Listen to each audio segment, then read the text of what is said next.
Here we go. Welcome, everyone. This is the February 26, 2020 installment, the second meeting for the February meetings of the Lawrence Douglas County Metropolitan Planning Commission. We just have a couple of items to go through before we get to the regular agenda. Do we have any additional written communications that have come in since Monday night? I believe you all have received some email communication that has come in since the deadline of 10 a.m. on Monday morning. Please make sure to declare that in your ex parte conversations. Any additional written communications from staff or planning commission or anyone else? No. Any waiver requests? No. This time, ask the commissioners to disclose any ex parte communications they may have had on any items on our agenda tonight. Other than that, emails from, what is it, the Drainage District on item number 5 and 6, and an email that came out today from Patrick Wilbur on items 2, 3, and 4. I think those were addressed to every one of us individually. Any others? Mr. Chair, I did have a conversation with my parents who live near the property of item 1, the Bridge Haven. They have been very much in favor of the business that's been going on there. Okay, thank you. Mr. Chair, Yes. I think there was one more email that came in maybe 15 minutes ago too, to all of us, Not from seen Mark that. Kaplan. Did you mention that one? Well, go ahead and mention it. I Okay, haven't seen that one. it's in reference to the Lofts, I believe, at 8th and Pennsylvania. Okay. All of those are in past the deadline. They will be included in the packet when it's all forwarded to the City Commission for them to consider whatever we have done here tonight. And do we have any abstentions tonight? Commissioner Struckoff. I would just mention in ex parte communication, I did meet with the applicants of items 2 through 5 in a consulting capacity, more about the design, not anything about planning, but going to your question about abstentions, I will be abstaining from those items as my employer is the owner of the rest of Zone 3 in the Lofts District, and so to avoid the appearance of conflict in setting precedent for that district, I will be abstaining from items 2 through 5. All right. Mr. Chair. Sorry, Mr. Chair. 2, 3, and 4. I'm sorry, 2, 3, and 4, yes. Also on items 2, 3, and 4, I was present at the AHAB meeting when those items were brought forward, but everything from that is also included in the packet. All right, thank you. This time we open the floor to general public comment. This time any member of the public can come up to the podium and speak for 3 minutes on any planning-related item that is not on tonight's agenda. Any member of the public wish to speak? Seeing none, we'll go on to agenda item number 1. Consider a special use permit for Bridge Haven at 1701 Research Park Drive.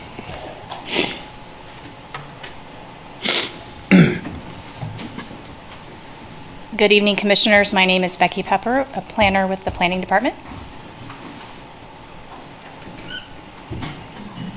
This special use permit request is for an expansion of an extended care facility general use, which would accommodate construction of a 4th building on the property.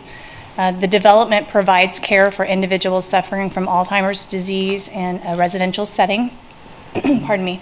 And the 2 previous SUPs for the same use and the same property were previously approved by the City Commission in 2012 and 2018. The subject property is located near the intersection of Research Park Drive and West 18th Street. It's also located in the West Oread Research Park area.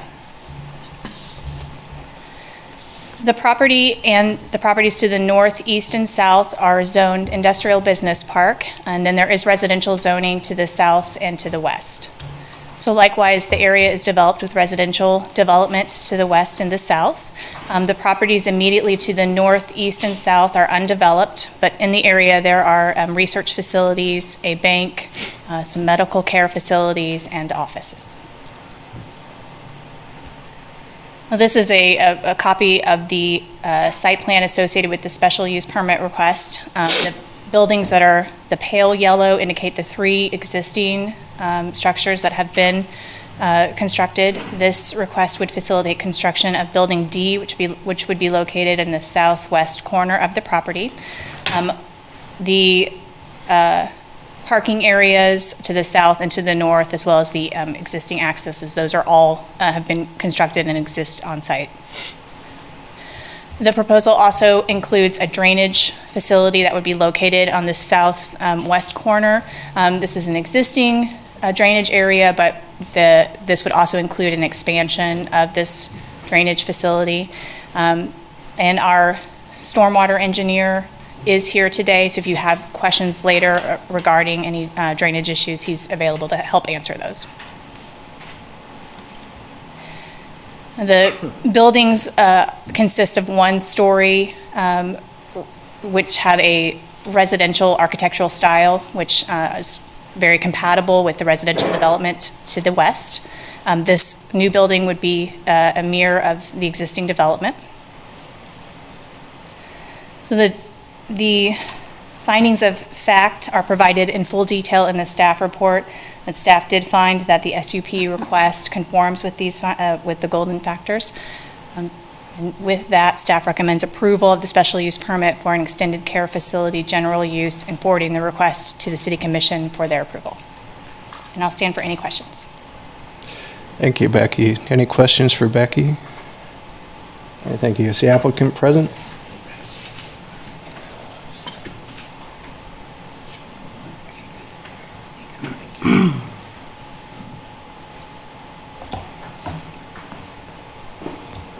That's it. Good evening, Paul Werner with Paul Werner Architects. I think Becky did an excellent summary. We're really pleased with how well things are going. It's a phenomenal facility. Sometimes we wish that we didn't need as many of these facilities, but it's a great setting. They are residential style buildings. We think it fits in really well. We just look for your support. I'm happy to answer any questions. Thank you. Have any questions for Mr. Werner before he sits down? Okay, probably Thank you. after we do the next. This time we open this item up for public comment. Any members of the public are welcome to comment on this agenda item by coming up to the podium, signing in, stating your name clearly, and please limit your comments to 3 minutes.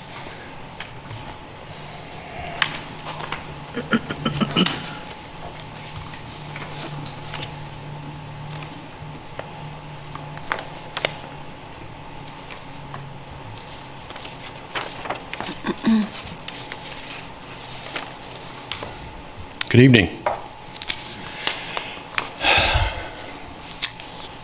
My name is Bob Siegel. I live at 5004 West 18th Street in Lawrence. So here's the deal. I would like Bridgehaven to be able to expand, but in order to expand, I expect that they would have to show that they are good neighbors to the residents living close to them. That includes me, not more than 75 yards away. I would like Bridgehaven to be a good neighbor. I think that they have the ability to be a good neighbor, but they are not a good neighbor presently. Why? Because of what happened to my house due to Bridgehaven's neglect and the fact that they have not paid me for the damages they caused. My home is 10 to 15 feet lower in elevation than Bridgehaven. This is a gentle slope. The flow of excess water based on the terrain would naturally flow toward my house. Therefore, a channel was put in place so the storm water from Bridgehaven would flow into the storm sewer on the other side of the property next to me and not to my house and my neighbor's house. Bridgehaven decided to build a third building on their property, and I assume received proper authority to do that from the city. As they built their new building, they were required to use silt fences until the soil was 70% covered by vegetation. They did not. They were required to build an adequate sized retention pond. They did not. Bridgehaven was also supposed to have planted vegetation areas where only soil existed due to the construction, as well as channel that led to the storm water drain. They had plenty of time to accomplish this, and they didn't plant any vegetation. So the perfect storm was all set. Disclaimer, I recognize that the rainstorm on the evening of July 31st and the morning of August 1st was a heavy rainstorm. I do not deny this. However, our house has never had water come into the basement since it was built in 2003, and there have been many heavy rains in the last 16 years. So the rainstorm came, the retention pond did not hold enough water, there was no grass to slow down the water, and there were no silt fences which are required. So the silt crossed the channel that led to the storm sewer drain. The silt made a dam across the channel, diverted water away from the storm drain and toward my house and my neighbor's house. I have pictures and video. My sump pump could have handled the rain that came from the storm, and it almost did, but it couldn't handle our rain and most of Bridgehaven's runoff, which is what we got. We ended up with 2 to 3 inches of water in our basement. The cost of us is approximately $11,000 in damage and restoration. Our lost property value is estimated at $30,000 to $40,000. I ask that you consider whether it's proper to grant Bridgehaven the ability to build more buildings on its property based on the fact that it has not paid the damages we incurred during the building of its last building. Oh, and by the way, after the damage of my property occurred, Bridgehaven has fixed all of the problems I mentioned above, except for the enlargement of the retention pond, which I see that they're going to do. My request is simple. I'm asking for Bridgehaven to be a good neighbor and pay for the damages and restoration costs I incurred due to their negligence, $11,000. When this is done, I will begin to believe that they will become a good neighbor. They just need to do the right thing. Otherwise, I strongly suggest that Bridgehaven not be allowed to build any more buildings. I'd be happy to provide any more documents or anything that you need, or answer any questions you have. Thanks. There might be questions after we hear the rest of the public comment. But don't go away. Any other members of the public?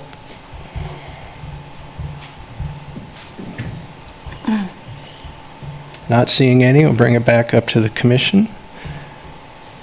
Well, actually, first, Mr. Werner, would you like to respond? I'm going to look at Matt over there. Obviously, that's a whole lot of information that I've never been made aware of at all. And I know that Robert Wilson, the owner, has been working with the stormwater engineer out on site to fix a few things. He didn't build the first building, he bought it. He did build the second one. And he hired he was not the general on the third one, had a different general. There's no argument the night of that rainstorm. I mean, it probably was a perfect storm. But I know he's been working with Matt Bond to correct whatever things went wrong. The pond, as much as I know, it used to overflow and surface drain to the stormwater inlet. It's now piped so that that doesn't happen. As far as I know, everything has been fixed, but as far as money and stuff, I think that's that's a little bit out of my area sitting here today. But we have all the city approvals. We went through the city process. If something wasn't done right, I mean, I think we need to be told about it and we get it fixed. Thank you. Thank you. All right, now we'll bring it back up to the commission. Have any questions or comments from any commissioners?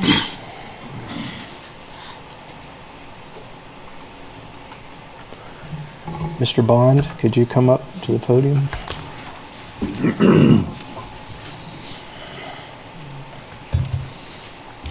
Matt Bond, City Stormwater Engineer. Thanks for joining us, because we often have stormwater questions in here. It's nice to have you here So I tonight. told Becky I'd show up. So we've heard the issues. How have these been addressed? How are the issues of the neighbor brought up? Have those been addressed now? Yes, they have. So one of the biggest concerns was the issue of the channel that runs along the west side of what will be Building D, and that had silted in over the course of some time, diminishing the capacity of that particular channel. That probably led to some of the overflow into the properties to the west. As you can see, it follows the storm sewer. There's an actual storm sewer pipe that follows through that. So once it bridged out of that channel, it headed west and then followed the storm sewer paths essentially. But as far as detention goes, the detention basin between the two buildings farthest to the north is actually wet detention now. It was designed and holds what it's supposed to. The new basin, they're going to enlarge and account for the extra runoff off of Building D. And worked with the owner to improve the site as far as what they were doing for their erosion and sediment control. And so I think what they've done, if I can get the other contractors to do what they ultimately did, then we're going to be fine as far as other places around town. And I can give you pictures for those for what they've done if you'd like to see those. Okay.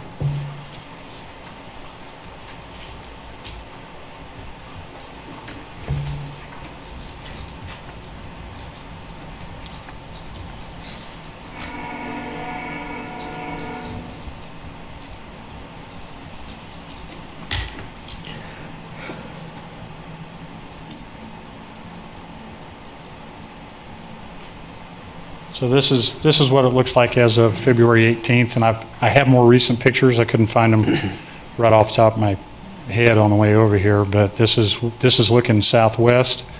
So Mr. Siegel's house, I believe, is this one here, isn't that right? It's the third one over? Or is it second one? Second one over.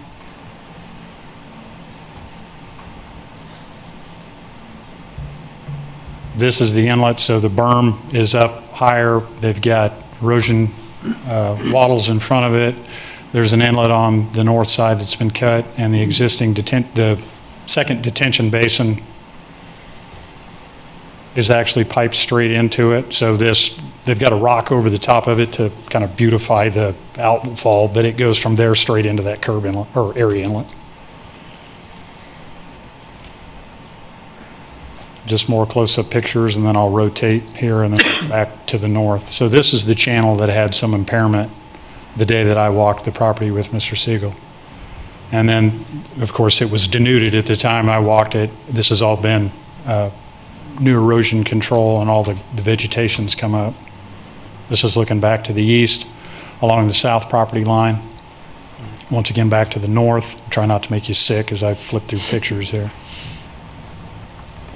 So all the vegetation's well established on the Bridgehaven property. And then I can give you what I had. I think these are the ones where they had the erosion control. So this was all the matting they had done and put down. And of course, since then, I've got grass growing up through it now. So, Mr. Bond? Yes. So sorry, it's me. What were the conditions then when the flooding occurred? All of this has then happened since that time? Yes, including this the was in matting? response to all of that Okay. that happened. So just to put it into perspective, between 8 o'clock that evening and 8 the next morning, we got 6.66 inches of rain on one rain gauge, pump station 44, and I think a pump station 9, which is the Four Seasons pump station, kind of down on Castle on the Curve down there. That one got 7.02. And so to put that into perspective, Lawrence's annual rainfall is 39 inches. So we roughly, depending upon which rain gauge you're looking at, we got about 17 or 18% of our annual rainfall in that 12-hour time frame. And then unfortunately, we not had just one of those rain events. We had about 5 of those last year. So I'm hoping it's a little drier this year. So by the time of this rainstorm, the ground was already saturated? Yeah, in addition to that, yeah. So our first major rainstorm was the night of the tornado, May 28th. Then we had several rainfall events in June, another one about mid-July, and then the July 31st, August 1st was the real big one. Okay. Any other questions for Mr. Bond? I'll ask one. So with the proposal of putting another building on there, but all of this storm water drainage is engineered, of course, to handle the additional Yeah, so impervious surface the of applicants building. proposed on this northeast corner, I don't know if you can see that's going to be additional storage on that area. In addition, this detention basin on the south side, it's not highlighted in blue, but they're adding that. That currently isn't there. So that'll pick up additional rainfall that used to run off that was undetained before. And then probably 3/4 of the rooftop are going to be picked up. I would say, if you look at the ridge line of the building immediately north of Building D, I'm assuming that the hip and gable is going to be about the same. This quarter of the building is going to be straight sheet flow into the channel on the west side, but the rest of it will all be direct towards that detention basin. Plus, they're picking up the additional that they had on the south side of the property.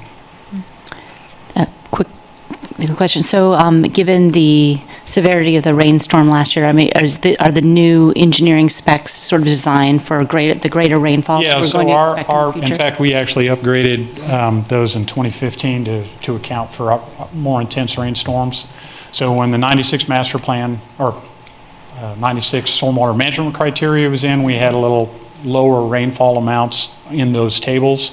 Those have been increased in 2015, so they've designed that to this. So they're pick up that additional rainfall that was accounted for in those rainfall tables. Any other questions? Not yet. Thank you very much for coming tonight. That was very helpful. While this map is still up, Mr. Werner, could you come up? You mentioned in the staff report that some of the trees were going to be preserved. Which trees are we talking about? Well, we're trying to keep everything. We have if you look on the building further to the north, so that's kind of our build line. So we shouldn't really be affecting anything to the west. There are some trees in between building A and D that we believe can stay there as well. Good. So you're building around those? We're trying. Excellent. Any other questions for Mr. Werner? Thank you. Thank you.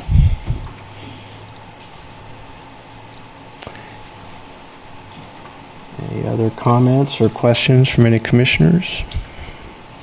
Any motions? Commissioner Willie? Mr. Chair, I was wondering if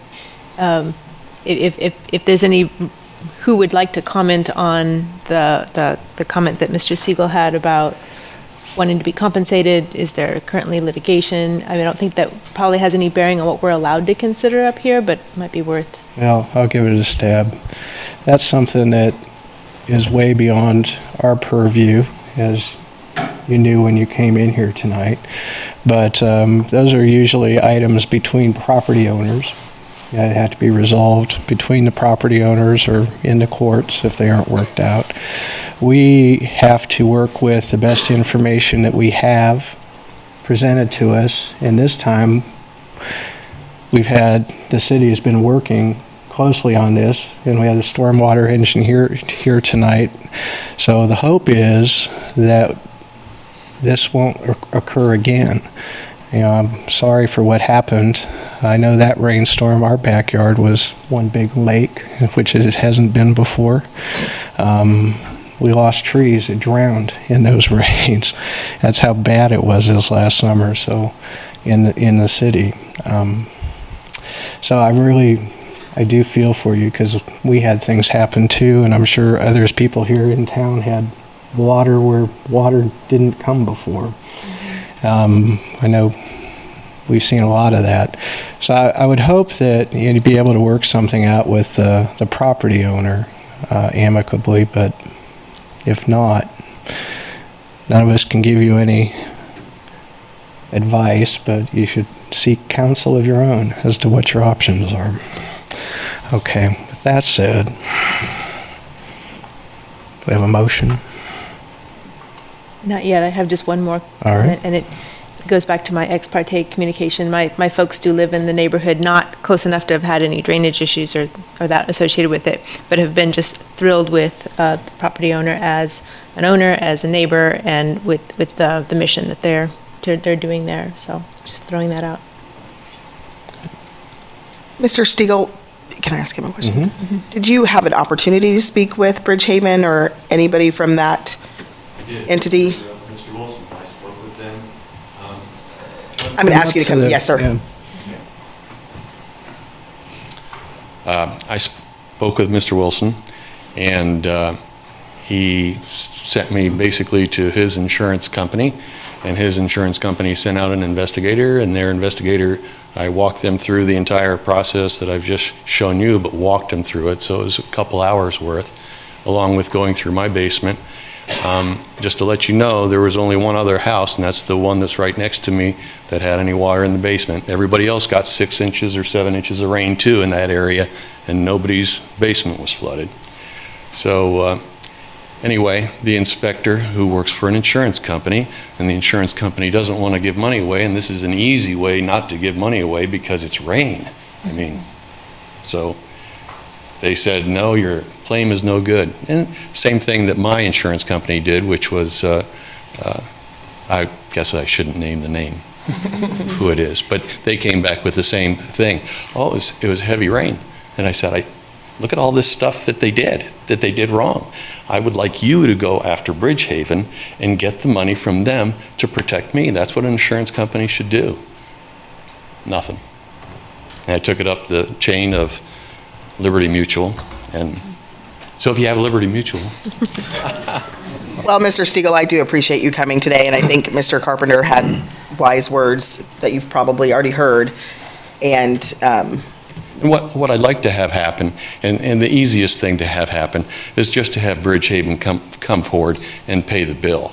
Because they know they're at fault. They fixed all the problems, and they know they're at fault. So since you know you're at fault, don't give it away to your insurance company.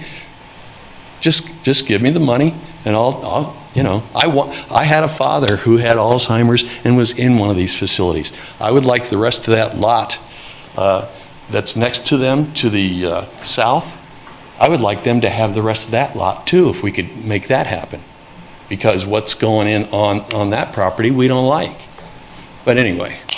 well, I do appreciate your time, and Mr. Chairman Carpenter did accurately state that that's, unfortunately, we don't have the authority to reimburse you or to order that they reimburse you, and I think there are plenty of good options here in town where you can go see someone that might be able to help you.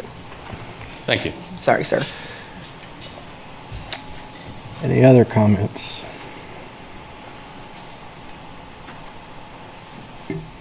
Anyone want to make a motion? Commissioner Butler.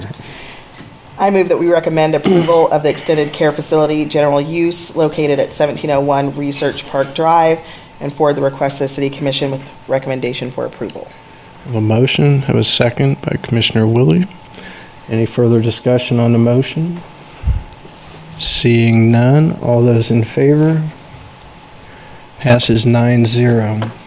Thank you for coming in, and dealing with insurance companies is a bear. I know that.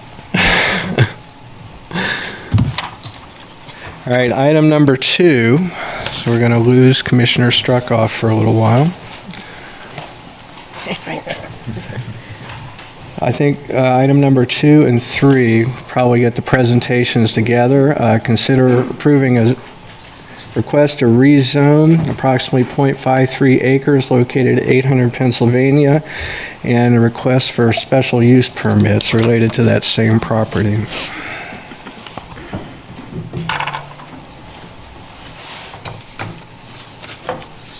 Good evening, Commissioners. I'm Mary Miller, one of the planners, and as you said, we'll be discussing these 2 items together, the rezoning request and the special use permit request.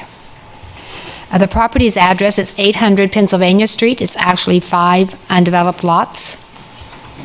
And this picture shows the location. The highlighted area that's highlighted in blue and outlined, that is what is called the 8th and Penn Neighborhood Redevelopment Zone. A lot of times we just refer to it as the 8th and Penn District. And this district was created at about 2005. The person that owned the property at the time had a vision of developing this with mixed use, and that was intended to be a good reuse of the property, and it would be a transitional use. You'll see the residential area to the west, and you'll see pretty high-intensity industrial uses to the east. So while this area was a former industrial area, the mixed use would allow it to have a mixture of residential, commercial, and industrial uses, and to provide a transition between those 2 uses. This graphic shows the 8th and Penn District. It is divided into 4 zones. This property is located in Zone 3, which is called the 800 Pennsylvania Mixed Use District. Zone 1 to the east is the Historic District, and the next item we'll be discussing is located in the bottom corner of that district.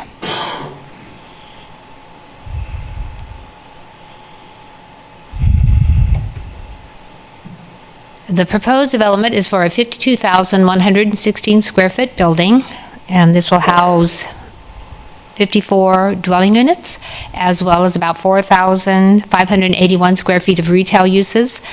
These uses are recommended by the design guidelines for the 8th and Penn Neighborhood Redevelopment Zone for this district. And in order to accommodate these uses, it's necessary to rezone because the current zoning, IG, does not permit those uses. The special use permit is being requested today because in the 8th and Penn district, if it's zoned CS, it could have all the uses that are allowed in the CS district, and traditionally there are use restrictions placed on the CS district in the 8th and Penn area, and these were established with the original rezoning, and they just carry through with every additional CS zoning. But the special use permit is proposing work-live units, and these are another component of mixed use. It's just that the uses are mixed pretty closely. You can have a non-residential use in your home, something like a home occupation, but a little bit more intense. And with a work-live unit, you are allowed to have any use that's permitted in that district. They're planning on various types of uses, and they wanted to keep all the options open for the tenants. So they were looking at possible uses like bakeries or other kind of manufacturing and production uses. In the 8th and Penn district, it's also called the Warehouse Arts District, and we have a lot of art studios. And these studios, they sometimes use mediums and materials that aren't traditionally fine art. They use production type equipment, and so they technically come under the production and manufacturing limited use. Other uses that could occur would be caterers, and so the special use permit is to allow the limited manufacturing and production uses as part of these live-work units. If it wasn't for this use, this would just be an administrative site plan and would not be before you today, but it's before you now for your consideration and primarily for this special use. And so this is a project with a lot of components. So we've been before you with some of the items. There's a text amendment. This is before you in December to increase the density and the height limitations in Zone 3, provided that at least 75% of the residential units would be affordable. And that was approved and adopted by the City Commission just on February the 11th. And the HRC has reviewed the project. They gave overall approval to the project in November, and then the building design had to go back to their architectural review committee, and that was finally approved in January. So there's three factors left, or three components left to this project. There is the rezoning and the special use permit that's before you tonight, and there's also a minor subdivision to consolidate all 5 lots into one lot. And these are contingent upon each other, so the special use permit plans cannot be released until the zoning is approved and the ordinance is adopted and the lots are combined and that minor subdivision is recorded. That way we have one lot for the development and it has the appropriate zoning before the plans are released. So with the rezoning and with the special use permit, we always look at what is the zoning in the area. So this is a zoning map. The purple areas are areas that are currently zoned industrial. Like I said, the 8th and Penn area used to be a completely industrial area, and it's been zoned commercial. The C5 district is what they used at first when they developed this district, because that would allow a mix of uses, including residential and retail. And then the restrictions, those were developed through the design guidelines with the help of the neighborhood, just to limit those uses and restrict those uses they thought would be incompatible. Some of my colors are not showing up. Those are the pale yellow. It looks like white on the graphic. Those are single-family residential. The more tan colors are either multifamily or duplexes, and the red are other commercial uses in the area. So this area has a mix of zonings, and zoning this to the commercial strip zoning would be compatible with other zonings in the area. Land use in the area, this graphic shows the area that's requested for rezoning is highlighted in red. The area that's outlined in red and the highlighted area are both the subject of the special use permit. And so with the land use, we have the area that's included in the 8th and Penn district. To the east of the property, we have a restaurant. We have the cider gallery, which is retail and office uses. Then below that, we have a brew pub and multi-dwelling residential. And then further to the east, we have the Polar Building, which is multi-dwelling. To the north, we have the old Black Hills Energy Building, which is a vacant right now, or it's maybe used for something, but it's not being used as a utility yard anymore. And then to the west, we have the residential uses. And so it's important to design the site to be compatible with those residential uses. But with appropriate site design, the commercial strip zoning would be an appropriate use, and the proposed use, multi-dwelling and retail, would be appropriate for this area. We also look at the character of the neighborhood. So this is just kind of a far-out view of the area. It is bounded on the west by the downtown overlay district, which is a high-intensity mixed-use district with primarily retail, office, and residential. On the east, we have the high-intensity industrial. We have the sand pit, the city wastewater plant. We have a recycling facility. And then we have other less intense industrial uses, such as the Allen Printing Press. And then within the 8th and Penn, we have a limited industrial building. It's got mixed uses. To the south of the subject property, we have some auto repair. It's primarily zoned industrial. There's auto repair uses along with residential. The East Lawrence area here is predominantly residential, but there are mixed uses. There's some mixed commercial uses scattered within. So the character of the neighborhood is primarily mixed-use residential. And approving this rezoning and allowing the multi-dwelling retail uses that are being proposed would be compatible with the character of the area, would maintain the character. So when we look at the rezoning specifically, the design guidelines recommendation for this zone is to have higher density residential and limited commercial uses. And so the CS district would be necessary in order to implement that plan recommendation. So we looked at the zoning and land uses. Another golden factor we look at is the conformance with the comprehensive plan. So Plan 2040 has quite a few growth management recommendations to accommodate infill housing development in appropriate locations, to increase the overall height and density of certain zoning districts, to accommodate sustainable growth in areas that can take advantage of the existing infrastructure, and to support mixed-use development when contextually appropriate. And this being a mixed-use development that's been master planned, it would be an appropriate area for the mixed-use development. In the residential chapter, they have a goal that recommends interspersing affordable housing throughout Lawrence, encouraging the integration of higher density, and then encouraging developments to account for all income ranges when creating new developments and subdivisions. So a minimum of 75% of this project would need to be affordable. The remainder would not need to be. And then with the following item, there's another project being proposed in this district, which is not being proposed as affordable housing. So between the two uses, they are accounting for various incomes. Other golden factors we look at is what is the conformance with the plans for the area. And as I mentioned, the 8th and Penn design guidelines do recommend multi-dwelling residential, higher density, and limited commercial in this area.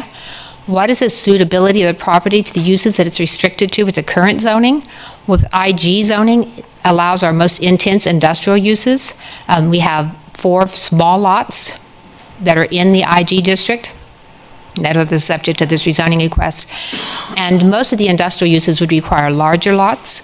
And in addition, being right next to residential is probably not a very appropriate place for our most intense industrial district. So the property is not suitable for the uses in the IG district, but would be suitable for the uses allowed in the CS district. We look at how long the property has been vacant as zoned. Looking back at our city aerials, our historical aerials, I see that in 1995, there was truck parking there. I could see that up until about 2014. I think the adjacent property was just using it as a place to store some of their vehicles. And from 2014 on, I haven't seen any uses on the property. And we look at what is the detrimental impact of the rezoning. Rezoning to the CS district would eliminate the opportunity to develop it with high-impact industrial uses, which would be a benefit to the rezoning.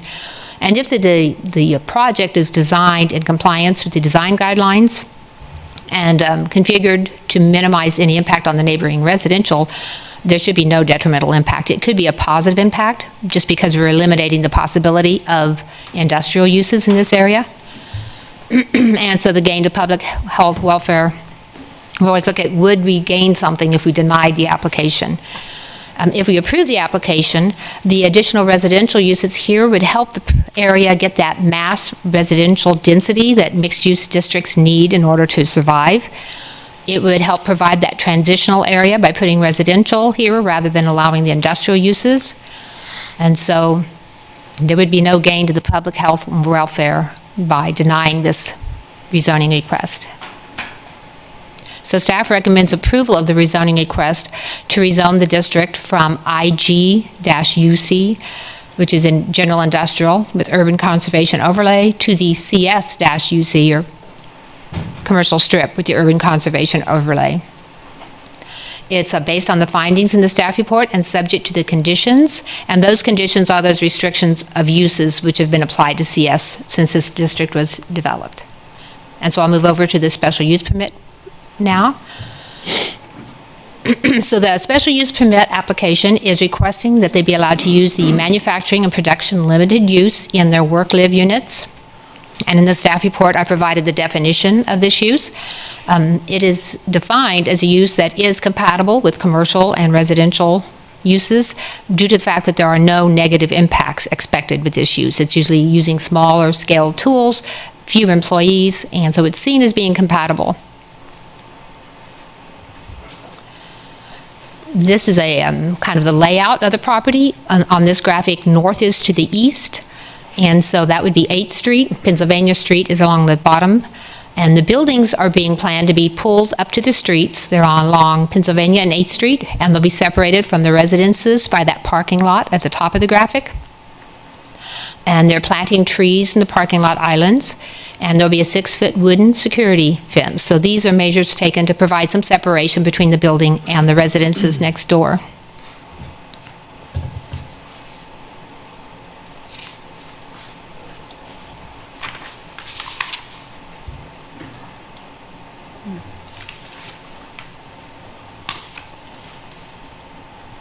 Like I said, this is about a 52,000 square foot building with about 4,500 square foot of retail on the first floor. The work-live units will also be on the first floor. The main entrances will be on Pennsylvania Street. And so, as I said, we did the text amendment to allow the maximum density to increase up to 59 dwelling units per acre and to allow the height to increase. The height can go up to 48 feet with rooftop additions not to exceed 10 feet above that, and it has that 75% affordable dwelling unit provision. The 8th and Penn district utilizes shared parking throughout the entire district, so this site itself does not provide the required parking, but that is one of our remaining steps in our site plan review, is to see if the parking is being provided on other areas of the site. In the district, we can use on-street parking and parking on other properties. And so you'll notice one of the conditions is that the review of technical reports and other site plan features needs to be completed per planning approval before the plan is released. And that's one of the aspects we would look at, is to make sure that the required parking is being provided, whether on this site, on street, or on one of the other lots within the district. And the building went through HRC review, Historical Resources Commission review.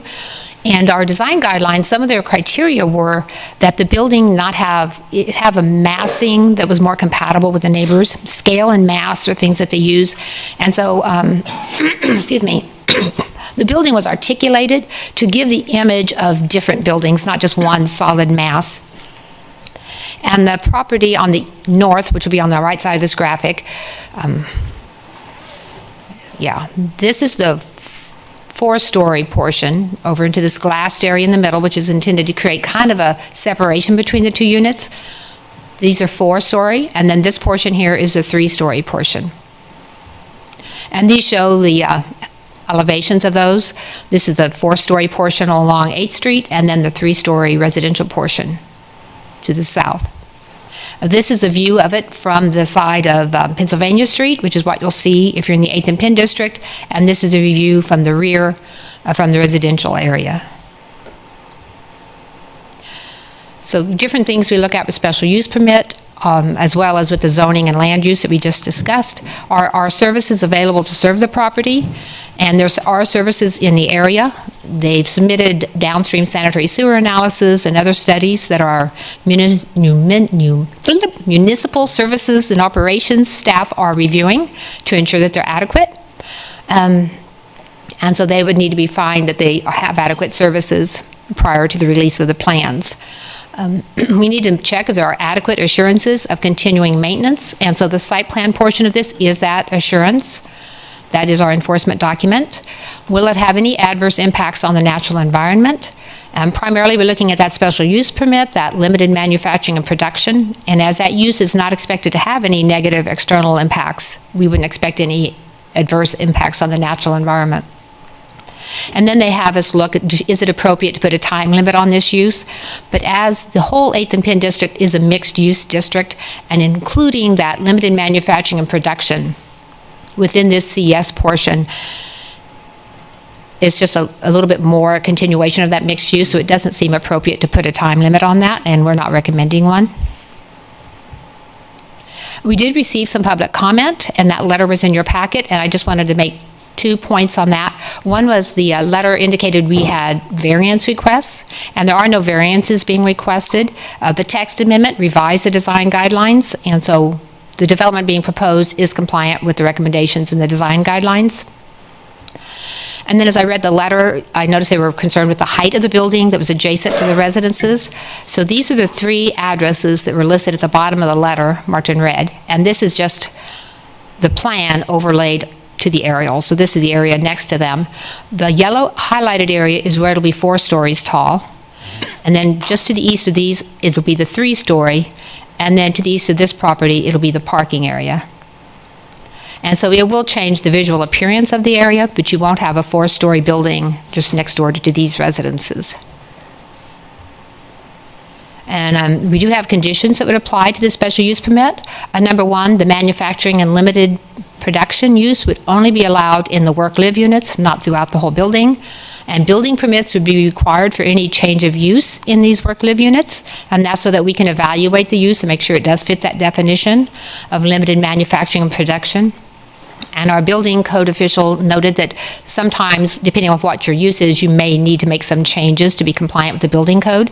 So just to ensure that happens, anytime the work-live unit use changes, the work portion, a building permit for a change of use is required. The building design has to conform to that was approved by the HRC. So if the design is revised, it would have to go back to HRC for reapproval. And then those last condition are the remaining actions that I mentioned, that the technical review of the site plan and studies needs to be completed per planning approval. The minor sub and the rezoning need to be completely finished, the ordinance adopted, and the minor sub recorded before the plans can be released to development services for processing of building permits. And so staff recommends approval of this special use permit based on the findings in the staff report and subject to those conditions that are listed in the report. So I'll be happy to answer any questions, and I know the applicant is here tonight. Mary, also we had item number 4, which is SUP 19-00623. Is that a separate item tonight? I believe that would be separate. This one is, I would rather discuss it separately. It doesn't have a rezoning attached to it. Okay. And so it's a little bit different. It's a completely different type of development. All right. And also the minor subdivision alteration, is that administrative? That is administrative, and it doesn't appear that any easements would be dedicated or right-of-way, but if they are, then it would go to the city commission for acceptance. But The request is we just include that administrative process be completed as... correct. All the lots need to be condition. combined into one before this is finished. All right, thank you. Is the applicant present?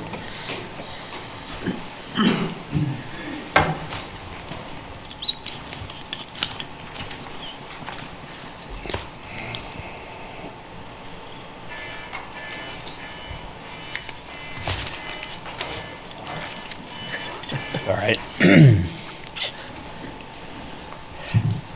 Good evening, Commissioners. My name is Patrick Watkins. Let me ask the question right away. Do we have a time limit on our presentation? I would like to request that we just take about...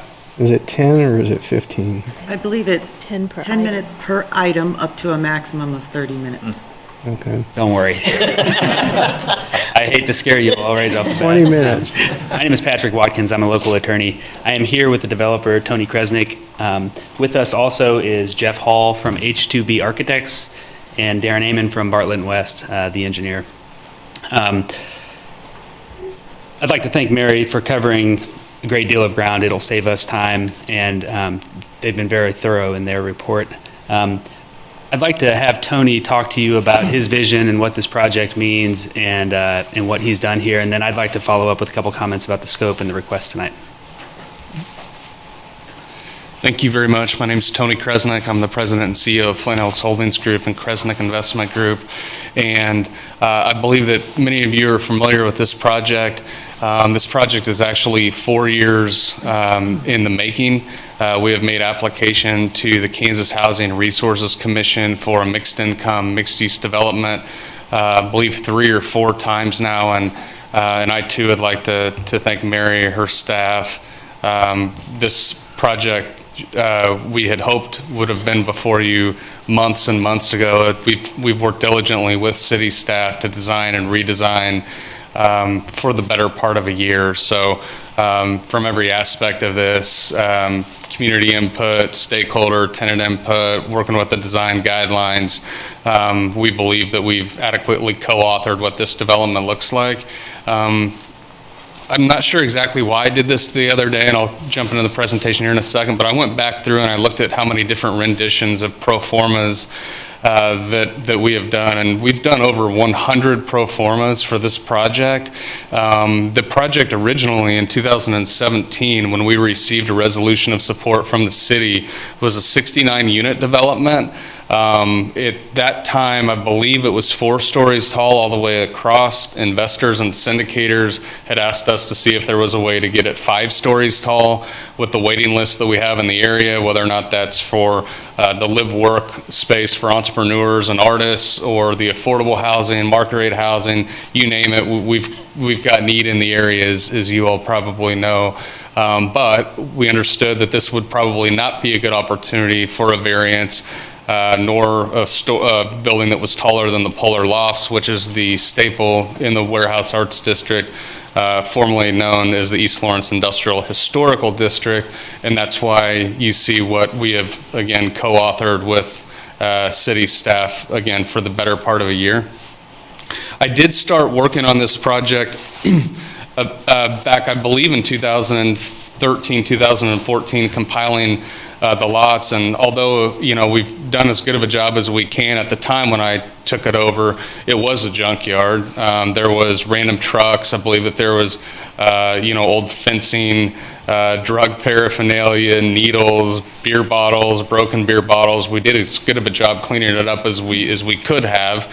If you drive by it today, you know, it's a big mud pit, and there's probably some trash there, which I actually picked up some today as well. So just please keep in mind that, you know, we're going out of our way while we've put this together for it to not be any more of a blighting influence on the neighborhood than it has been.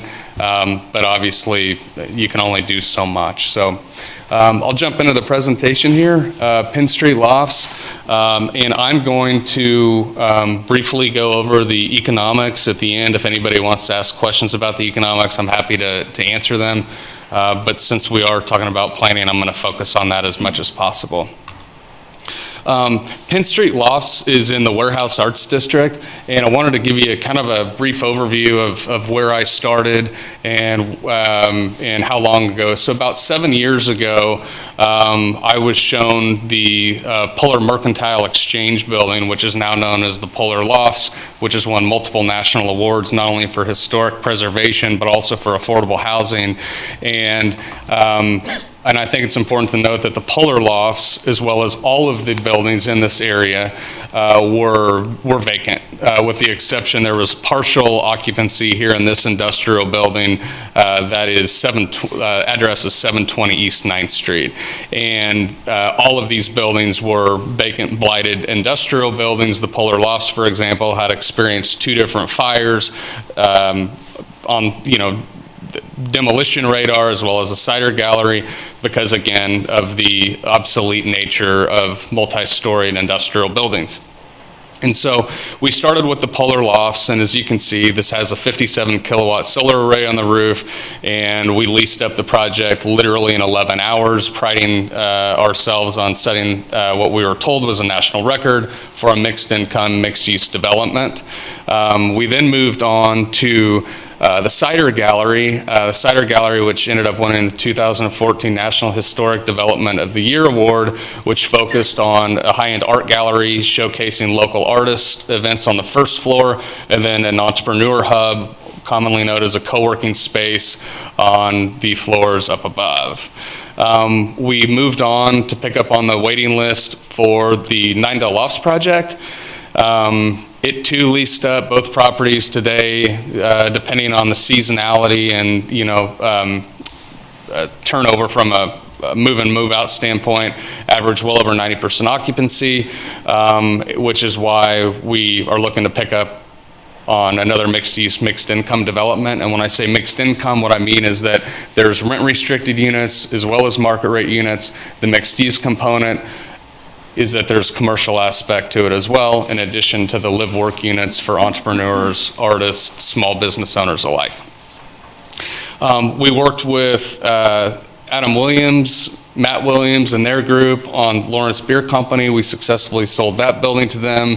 I get more compliments about that project, which I really didn't have anything to do with, is the ones that I do, but they did great things there.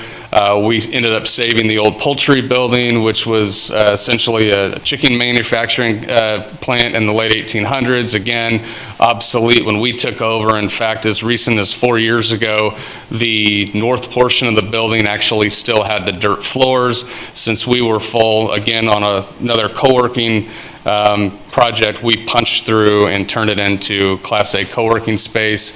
And again, I think that it averages, a little bit over 90% occupancy on any given day. The annex building, again, 720 East 9th Street. This was not a blighted building when we took it over. It was just a vacant building because industrial uses have changed over time. And so what we did in this building is we bifurcated anywhere we could, and today you have multiple artists. You have the only live work unit that we have in the entire area with several inquiries on a monthly basis. You have the Lawrence Art Center, you have Film Studio, you have Seedco Studios Art Collective, and that building is 100% occupied today. So the reason that I tell you where we have come from is so that I can share with you where we are going. And Penn Street Lofts, although it's only 52,000 square feet, it's only 47 units, 7 live work units, 4,600 square feet of commercial space. It is a combination of everything that people in the area not only are using today, but say that they want more of. This roughly $12 million project is financed with over $8 million in federal subsidy, the primary subsidy being the use of the low-income housing tax credit or the affordable housing tax credit. This is the most effective, largest affordable housing program in the United States, providing tax credits to incentivize developers to keep rents restricted. And again, of the 47 apartment units on the second, third, and fourth floors, 100% of the 47 units are rent restricted to 80% of the area median income or less on average. The AMI is less than 60%, and this project, unlike the Polar or 9 Lofts, A has 3 units that are restricted all the way down to 30% of the area median income or less, and as recent as 2 weeks ago, we actually committed to permanently restrict 10% of the affordable units, something that I am not sure if that has been done before in Douglas County with affordable housing development. And if it comes up on another slide, I apologize, but as a reminder, this is the largest allocation of affordable housing tax credits in the history of Douglas County, in the history of Lawrence, Kansas, and we are told that it is the largest competitive award of affordable housing tax credits for a mixed-use, mixed-income development in the state of Kansas history. Penn Street Lofts, again, 47 affordable units. 1 unit is reserved for homeless and transitional purposes. We do accept housing vouchers. We have partnered with the local public housing authority. We're working with tenants to homeowners. We've had conversations with Burt Nash. You name it, we're working with them in the community. Again, 7 live-work units for small businesses, entrepreneurs, artists. We have a huge demand for this in the area. Almost 4,600 square feet of commercial retail space. Through that commercial retail space, we have permanent job creation. The Warehouse Arts District, as we know it, roughly 7 years ago, was 90+% vacant. Now again, depending on seasonality and turnover, we're close to 100% occupied. Property is going to generate additional sales tax. The property is going to generate additional property tax from what it is today. And again, we're talking about one of the largest affordable housing developments that the state of Kansas has ever given for a project of its type. It's an infill development, and the whole goal of this project was to design something for everybody. 3 years ago plus, when we started conceiving this project, in Lawrence, as you know, there's different camps of people that have different initiatives and different wants. We had people that wanted it to be a homeless shelter, all of the rent being free. We had people that said, well, why don't you just do it as 100% market rate? Economics don't work due to lower rents in Lawrence compared to other communities like Kansas City. We had people that wanted it to be commercial. We had people that wanted there to be, the permanent job creation. We literally took a step back and designed it so that there was truly something for everybody. That is that all you wanted me to cover? That is all I had on the project itself. Wanted to keep it short and sweet. I'm happy to answer any questions now or later. Thank you. I have just a couple of comments about our process, what we've been through with the city staff, and then our request tonight. We started, as Tony mentioned, several months ago, and we, at the recommendation of staff, we put the design review first. This is a complicated project. It's a complex project, I should say. And if you move the needle or move the goal line halfway through, stakeholders get frustrated, and it's maddening to try and keep everything going if you don't have a set design. So at the recommendation of staff, we went through design review, and it took 8 months, which is probably, twice as long as I think anybody may have expected. But we came out with a compromise on the design, and that really initiated, probably about in November, some of the other planning steps that we've taken. We've done the text amendments, which you may recall came before this board. We started a public incentives discussion that I'm sure you read about at some level. These steps right now on the planning front are really just twofold. It's a rezoning and the special use permit. But I bring all of this up because there's a lot of information swirling around, especially Tony does a nice job of synthesizing it, but we're really here on sort of a limited scope. And I'll address that here in a second. But we received some of the correspondence that's been submitted to you all, and I wanted to note that we did want to get a letter in. We went ahead and drafted one, but it wasn't going to get to you all through the packet in time. We're prepared to answer any questions that you all may have. I'd make a couple of notes just about the letters that have been coming in. There's statements about design review. There's statements about historic accommodation. There's statements about public incentives and other issues that are important. But those are taking place, I think, on a broader discussion at Public Incentive Review Committee, Affordable Housing Advisory Board, Historic Commission, Resources Commission. We've been through a lot of these processes, but the city ultimately City Commission will have jurisdiction over a lot of those things. So I want to make clear that a lot of the things in the letters, while we're totally willing to address tonight, I think are sort of an ancillary issue in terms of what we're here to do tonight. There's also some statements in the letters that I think we would take issue with. I think there's a lot of information there that we don't think is supportable by facts, and we'd love the opportunity, if you all have questions about it, to be able to respond and make sure that we have a factual record. But as I mentioned, there's two things tonight. There's a rezoning and there's a special use permit. With regard to the rezoning application, I wanted to highlight a couple of things that Mary said. But this district is governed by an 80-page document, and you may have seen me do this last time I was here, but it took a long time to create. It was created in the early 2000s by the first developer that assembled these properties. The city staff took part in it. East Lawrence Neighborhood Association took part in it, and it's comprehensive in nature. This is what we did with Historic Resources. We went through this page by page to make sure that this property complies. But one of the things it says is that this site is designed for multifamily mixed uses with some commercial. The current zoning designation is obviously industrial. They're not compatible for that reason, but this is one document that addresses this issue. The other is your comprehensive plan, which we think on a number of levels clearly points towards a down zoning from industrial down to commercial. With regard to the special use permit, I want to also stress and reiterate that we're looking for a slight expansion on what these commercial uses are.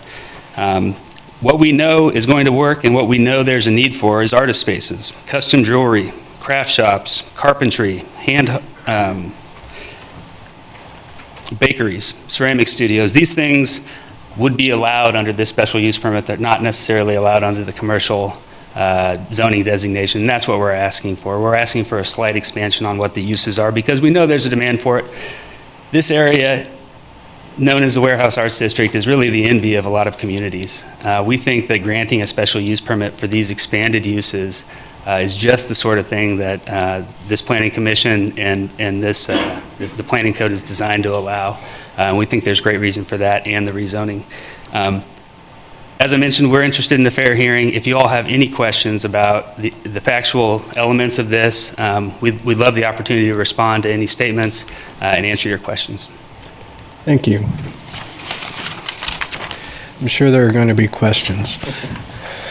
This time we open this agenda item up to the public.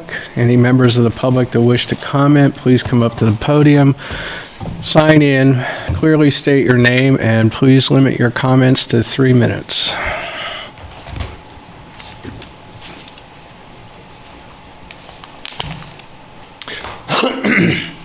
Good evening.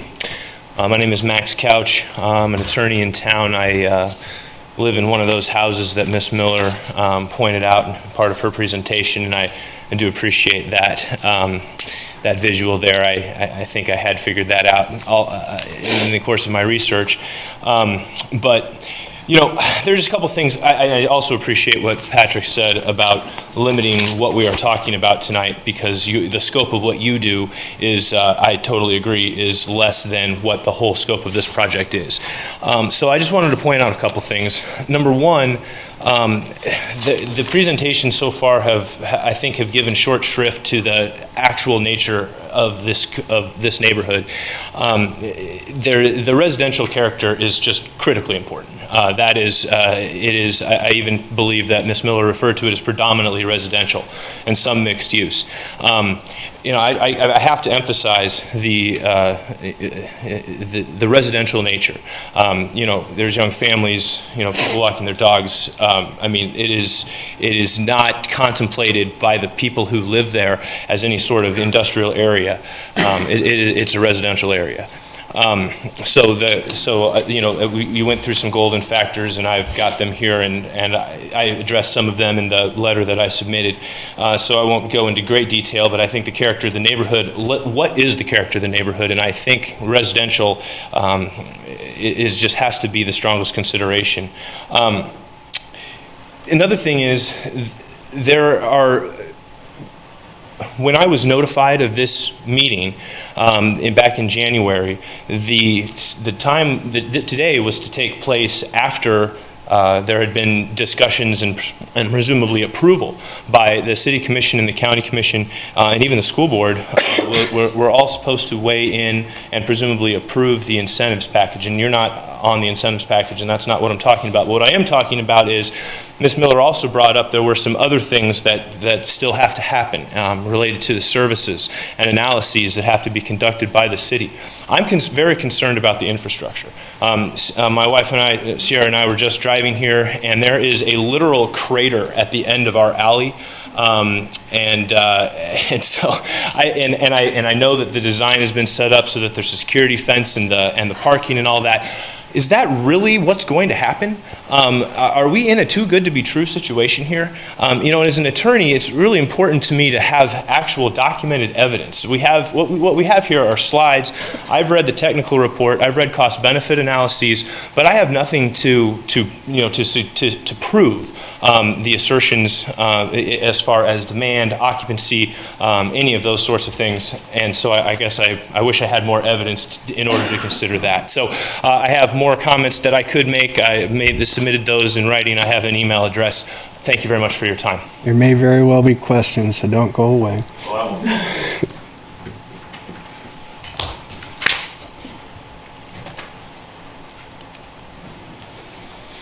Hi, good evening. My name is Sierra Couch. I am Max Couch's wife. I'm also Nikki Proudfoot's daughter, and I have lived in this neighborhood my entire life. That's over 30 years. I have lived on the block that I live in now, and this building will drastically change the character of my neighborhood that I have lived in my entire life.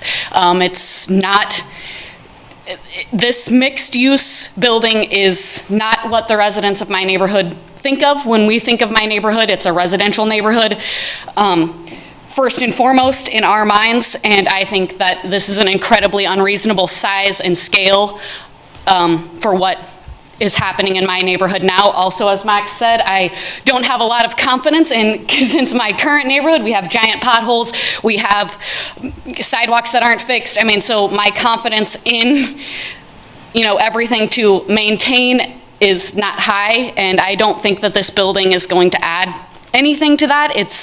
For us, it's just going to be, seems like more problems than it's worth. So that's all I wanted to say, is that I don't feel this goes with the character of our neighborhood, and I don't believe that, I don't see any evidence that, that our needs are going to be addressed if this building goes in. Thank you. Thank you. Any additional comments?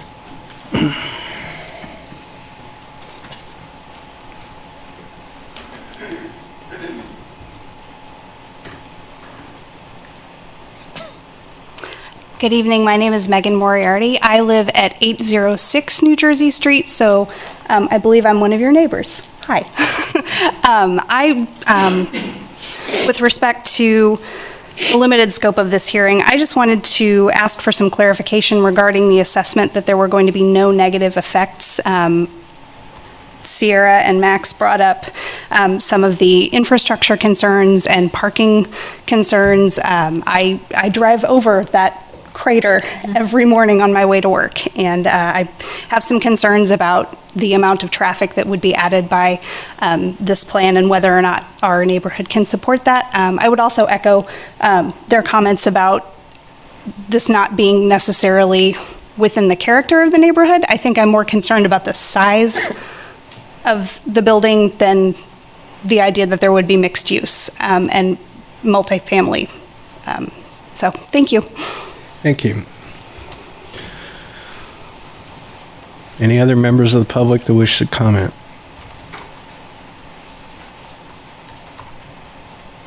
Last chance.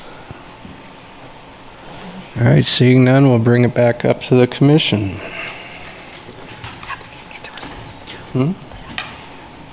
This time, well, Mr. Watkins or Mr. Kresnik, whoever, would you like to reply to the comments? I'm sorry, what was the question? You get to, would you like to reply to any of the comments that were made? You got 5 to 10 minutes to do that. Sure. In regards to the infrastructure, those are code issues, those are engineering issues, math math problems. We've worked diligently with city staff, and I know that he had to leave, but he could probably speak to those more than we could. In regards to the design, the sizing, the massing, a lot of people would like it to be bigger, you know, and I heard the word my neighborhood over and over again. This is a lot of people's neighborhoods. This is where a lot of people would like to call home, and there's just not the quality affordable housing for them to do so. So yeah, whether or not we're talking about the city's consolidated plan, the goals of AHAB, you know, this meets all of them. And again, we started off in 2017 with 69 unit development. As recent as 1 year ago, it was 71 units. And we scaled it down drastically after co-authoring what this looks like in accordance with the Penn Street guidelines with city staff. Wanted to make mention of just a couple of things, just because it's come up, even though I don't believe it's really pertinent for today. PERC voted in support of this project with only one person not voting for it. AHAB voted unanimously for it. HRC and through ARC voted unanimously for it. And so we are not taking any comments lightly. We've just gone out of our way. We're talking about years and years working with various guidelines, city staff, design, redesign. And in terms of infrastructure, I wanted to make sure that everybody kept in mind that the 9th Street Corridor project, whose goal was to connect downtown with the Warehouse Arts District, that did not exist until projects like this came in and provided affordable housing and or saved dilapidated historic buildings. 9th Street Corridor project with brand new streets, brand new sidewalks, the elimination of poor outdated infrastructure would not have been possible in absence of projects like this. And that goes, and that's before taking into consideration all of the intangibles such as the sales tax, the job creation, the removal of blight, which this project would do as well. Yeah, I don't have much of a follow-up. I don't mean to disagree with you all the time. There was one dissenting vote at HRC, and we're still not sure why Brenna dissented. ARC, I'm sorry, I apologize. Okay, before you sit down, what contacts have you had with the East Lawrence Neighborhood Association? Yes. Through the process of this? Yeah, throughout the process of whether or not it's this project or the others, we've met with them every step of the way. Moved a trash receptacle at the request of one neighbor, put up additional screenage at the request of another neighbor. Myself and my team have done so every step of the way, but I think maybe Pat could answer that better. I do not live in Lawrence. Pat does, and so he's actually, I believe you've been at every Elna meeting. Is that? Yeah, I mean, I think I've been at every one for probably the last 6 months. Elna issued a letter to the city commission, and I think it's about as close as Elna ever gets to supporting a project, but they presented a letter of pros and cons about the project, and they were sort of divided, so they decided not to take a strong objecting or approving position.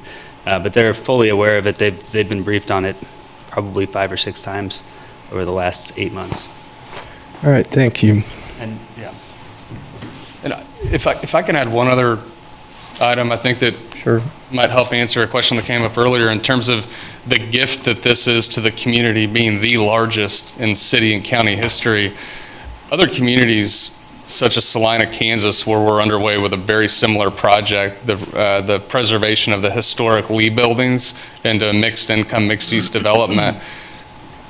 They based their decision, in my opinion, off of the success that we've had here in the Warehouse Arts District, to the point where they got in buses from Salina, Kansas to drive up here and see what we were doing correctly. Right? Ryan Vincent, the director of Kansas Housing Resources Corporation, I was just told to use 9Dell Lofts on a slide at a presentation, despite the fact 9Dell Lofts has been built for 4 years. We're talking about multiple national awards, multiple local awards. We need to celebrate what we've done right and do more of it. Thank you. All right, thanks. All right, this time, Mr. Chair. Commissioner Sinclair. Could I direct a question to Mr. Watkins?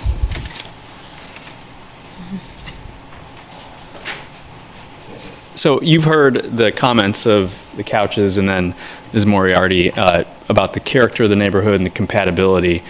Are you able to respond to that just in terms of those particular concerns? Because most of the presentation has been about how this is a benefit to the community at large, but we have neighbors who are literally across the street, and they've raised concerns. I'm just curious to see what your response would be to them about this project and what their concerns were. Sure, I think you have to look at it in terms of what we're looking at today, which is a rezoning. It's currently, and this is a portion of the property, not the full property, a portion of it's zoned for industrial use. Is that more in tune with the character of the neighborhood than a commercial use? And I think unequivocally, we can say that absolutely, if the uses and the character of the neighborhood contains residential and the commercial designation will allow us to have multifamily, this is absolutely the right thing to do. It's a change, and it's hard to come to terms with a large change. But what we have in this particular neighborhood, behind the alley where the Couches live and Miss Moriarty lives, is we had a dilapidated warehouse district, and those things don't go away on their own. They need care, and they need dynamic programs like the Affordable Housing LIHTC program. They need the Historic Tax Credit program to turn over these buildings.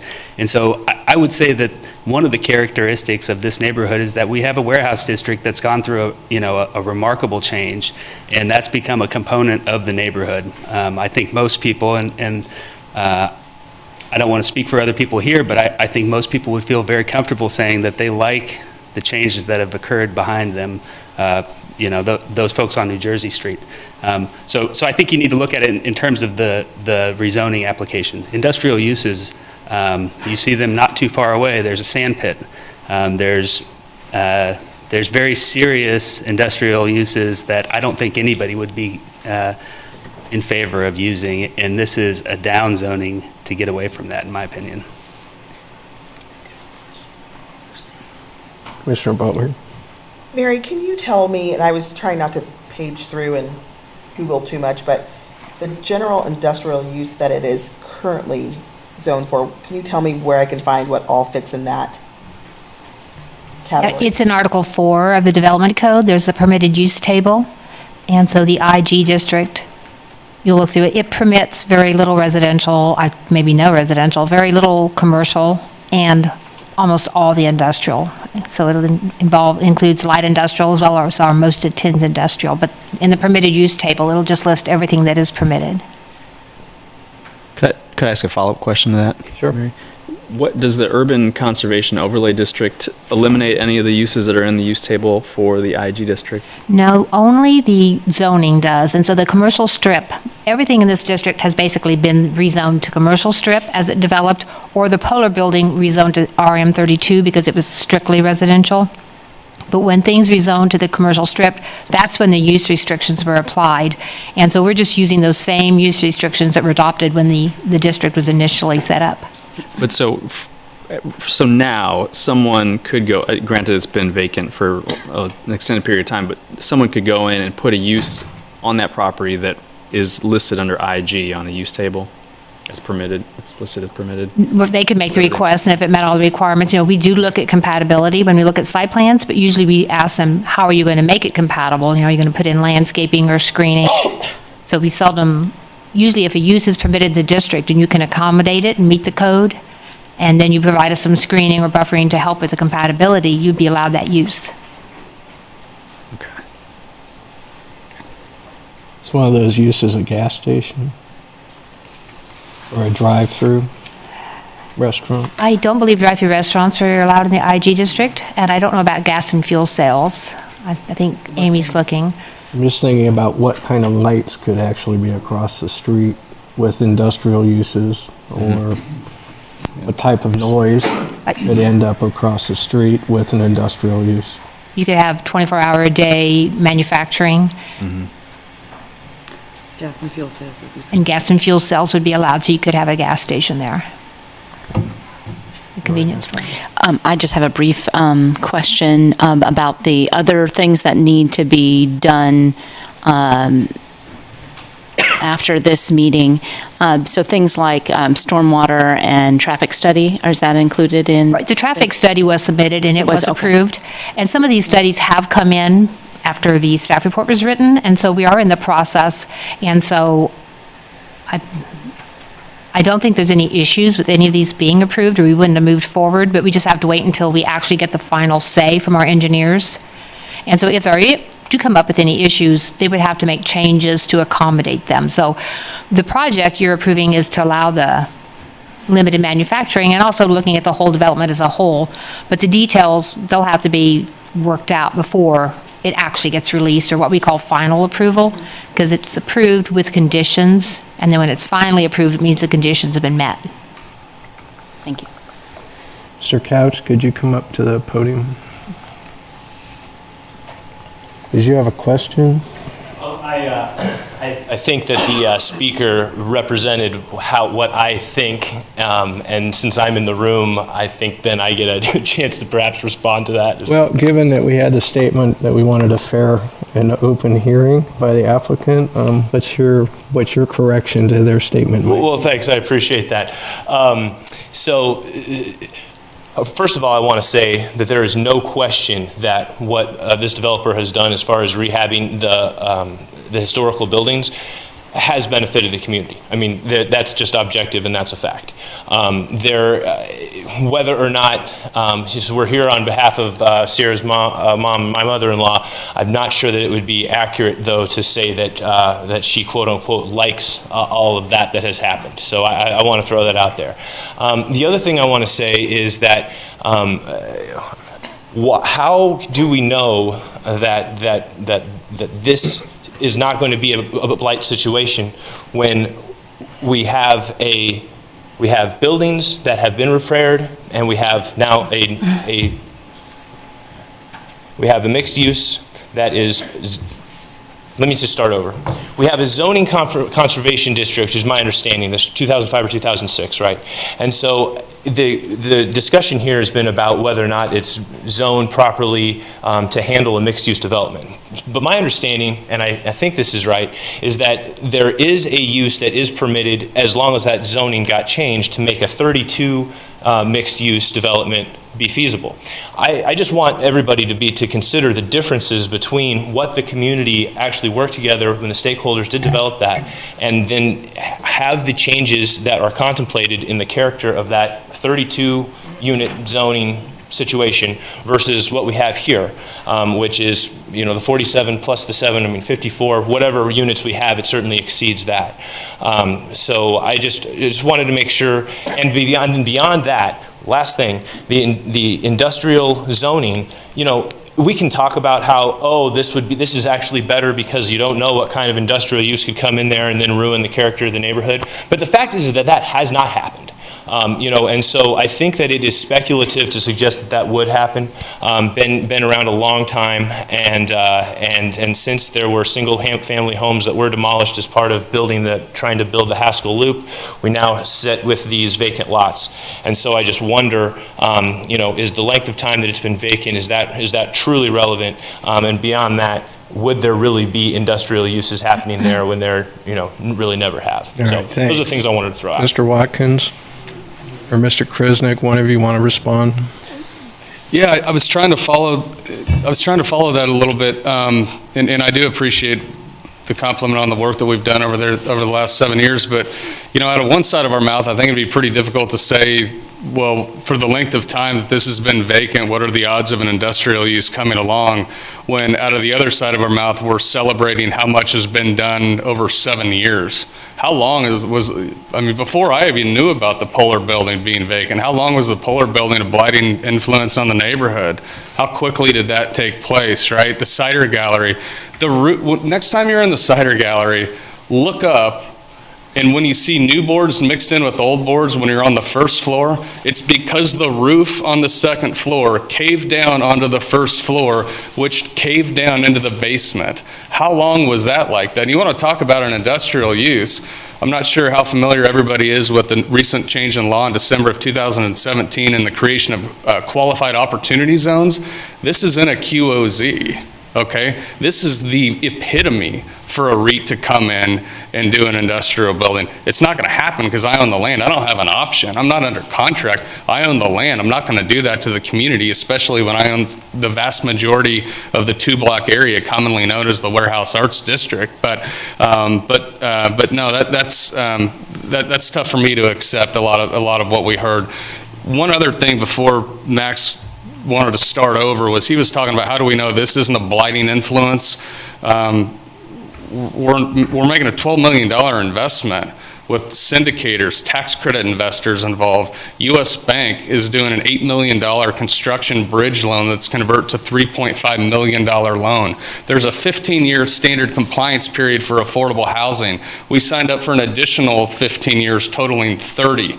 HUD's involved. Kansas Housing Resources Corporation's involved. Third-party property management team is involved. It wouldn't be possible to blight this thing even if I wanted to. Let me ask one question about that comment. One of the requirements that came through was the permanent affordable housing. You said you've signed up for an additional 15 years. How is that enforced should you sell the property? Yeah, it runs with the land, just like a lease does. It's specifically in 2 different documents. One's a declaration of affordable housing and the other one's with a land use restriction agreement, both which are registered with the county. So in the event I got hit by a bus on the way back to Kansas City, there's a new developer, he or she would also have to adhere to the same land use restriction agreement.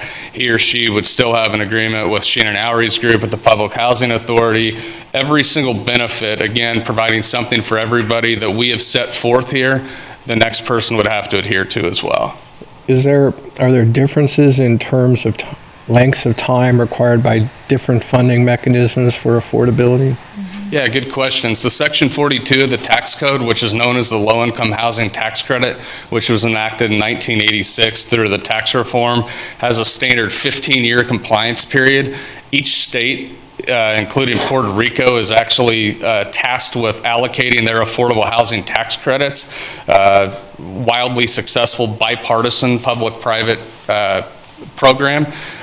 Those states, through the qualified allocation plan, which is essentially their application for the competitive 9% credits, have their own rules. And I believe now in the state of Kansas, it might even be mandatory to do a total of 30 years, not just the 15 years. However, you can always sign up for the additional 15 years in order to make your application more viable, which is what we did at application.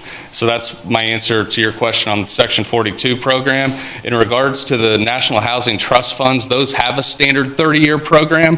Neither one of these programs have a permanent affordability to them, especially, and to take it a step further, in the Midwest, I don't believe that a lot of people, even at the housing agencies, believe that permanent affordability is a wise choice because there's not necessarily a permanent funding source, despite what we would all like to see.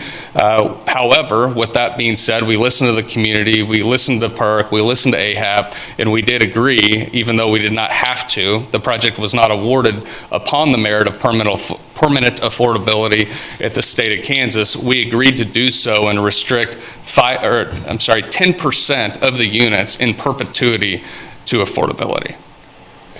So permanent in here, in this particular project, is a minimum of 30 years. No, permanent is permanent. Well, in perpetuity, 500 years from now. And that, how many units is that? 10%. 10%. Yeah. Okay. And that was at the recommendation of some of the various boards and board members that we've spoken about tonight.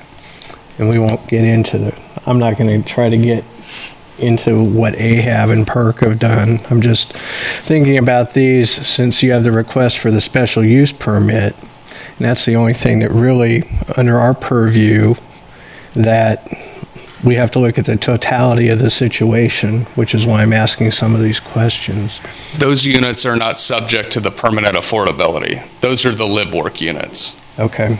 Those are entirely separate. Completely separate. Not only separate in restriction, but literally on separate floors. As I mentioned before, the affordable housing units are on floors 2, 3, and 4, with the live-work units in the commercial space intentionally dedicated to the first floor. Okay. Which is to pretty much mimic what you have in other properties in the area. Except you don't have live-work. I think you said you have one unit that's live-work so far. Yeah, we hindsight being 2020, we would have done the entire building as live work, but the building with the green roof where Seedcoast Studios are and Lawrence Art Center, I believe Molly Murphy still has her studio there. There's a CrossFit gym, great small business called Yellow Pencil. That building, we rebranded it the Annex Building. The formal address is 720 East 9th Street. That's where the only live work unit in the area currently is. Okay. All right, thank you. Any other questions? Commissioner Willie? Another question. Mr. Chair, just kind of reiterating that the number of units, the massing, size, height, design have already been passed by either this body or other bodies. Right. So I'm not sure how much time we want to spend really revisiting some of that. And I would just say that I am very much in favor of the rezoning. Start the discussion with that. Okay. Anyone else?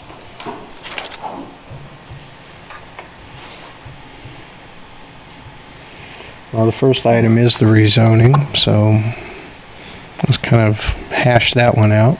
Any issues with the rezoning by any of the commissioners? Any additional questions for staff or? Okay. Do we have a motion? It's a very long one, but I'll see if I can work through it. Okay. It is a long one. I move that we approve the request to rezone approximately .53 acres from IGUC to CSUC based on the findings presented in the staff report and forwarding to the City Commission with a recommendation for approval, subject to the conditions listed 1A through M in the staff report. Okay, we have a motion. Do we have a second? Seconded by Commissioner Payden.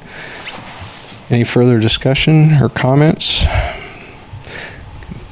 I just want to say I understand that East Lawrence has a feeling it's being walled in on both sides, and I can get that. And I also look at this as far as this rezoning and this whole project, and that this is pretty much exactly what we've just passed in Plan 2040 as far as redevelopment and infill and trying to have the more mixed use, more residential, and bring that in. It also acts, I think, in a way to protect the area. It's pushing the current industrial use out, which historically the East Lawrence neighborhood has always been in favor of.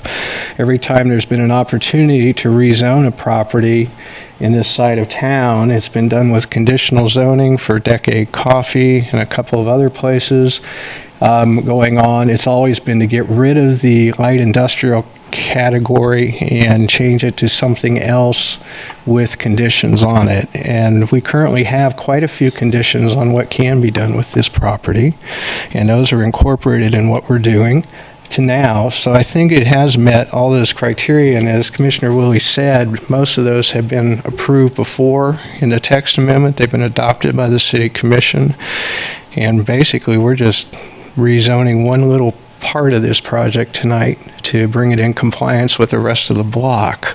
So I think I'm in favor of that. Any other comments? I have one quick comment. My most recent neighborhood in Lawrence that I lived in was this neighborhood. I lived in 2 properties in and around there all through grad school, and I frankly spend more time in the 8th and Pennsylvania neighborhood now than I ever did then, because it wasn't a place where I felt like it was comfortable to walk my dog or hang out there, even though I lived only a couple of blocks away. So it's really remarkable what's happened to that area. I know it does have the problem of a lot of traffic on food truck time. It's a zoo. I choose to stay away then, but I do know that it does have that impact too. It is bringing increased traffic, and I know the city's struggling on how to address the traffic issues when that comes up, because I've seen different signage up each year, I think, in additional attempts to address some of those issues. Okay, any other comments? I also think as far as Plan 2040 goes, this tries to get some of those transportation issues that we've looked at, walkable, bikeable, and this district is becoming more that way, and between this district and downtown. And so I have lived in Lawrence for 30 years also, and so desperately wanted to walk to the places I was going, and never really could, but I lived out west. And so when I see this, I look at sort of more of the kind of neighborhood I wanted to live in. And so this is exciting to me, even though I'm not living there yet, or in East Lawrence yet. So I think it gets at some of those transportation issues, especially live-work. So. Any other comments? Mr. Chair, I'd maybe just add one thing. I think looking at the rezoning request in isolation, I think for sure it's a good down zone. I think having this area be commercial strip as opposed to IG is more compatible with the neighborhood as a whole, and I think it's in character with the neighborhood more so than having it be industrial. Now, whether or not the project itself is desirable is maybe another matter, but for the rezoning request, I think it seems to me sort of a no-brainer. Yeah, the desirability factor is really up to the city commission. We're just going to make the recommendation on this today. So, any additional comments or questions? Okay, seeing none. All those in favor of the motion? Passes 8-0 with one abstention. All right, and now for the special use permit. Mr. Chair, if I may, this is the part of it that I really love, the live-work units. It interests me a lot. I can see the need, I can see the benefit. I love the space that it makes for entrepreneurs and artists to be able to start off in an affordable way, build businesses in our community, and grow those businesses, and then maybe move on to other more commercial types of zonings. But I like this a lot. Okay. Anyone else? I agree. I agree. Okay. Well, do we have a motion? I will. I move that we approve SUP 19-625, permitting the development of live-work units and Manufacturing Production Limited as part of the mixed-use development proposed at 800 Pennsylvania, based upon the findings presented in the body of the staff report and subject to conditions 1 through 4. We have a motion. Do we have a second? Second, Commissioner Ashworth. Any further discussion on the motion? Seeing none, all those in favor of this recommending the special use permit passes 8-0, one abstention. All right, that brings us to item number 4. A special use permit for work-live units at 716 East 9th Street.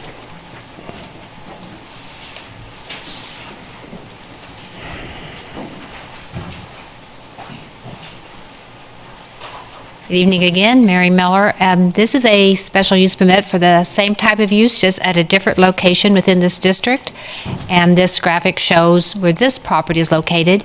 It is in the zone, it's on this zone is shown as Zone 1. This is the East Lawrence East Lawrence Industrial District, which is listed on the state and national registers of historic places. And the intent is that any buildings, historical buildings, would be reused here. This property is currently vacant. Half of it's developed with a parking lot.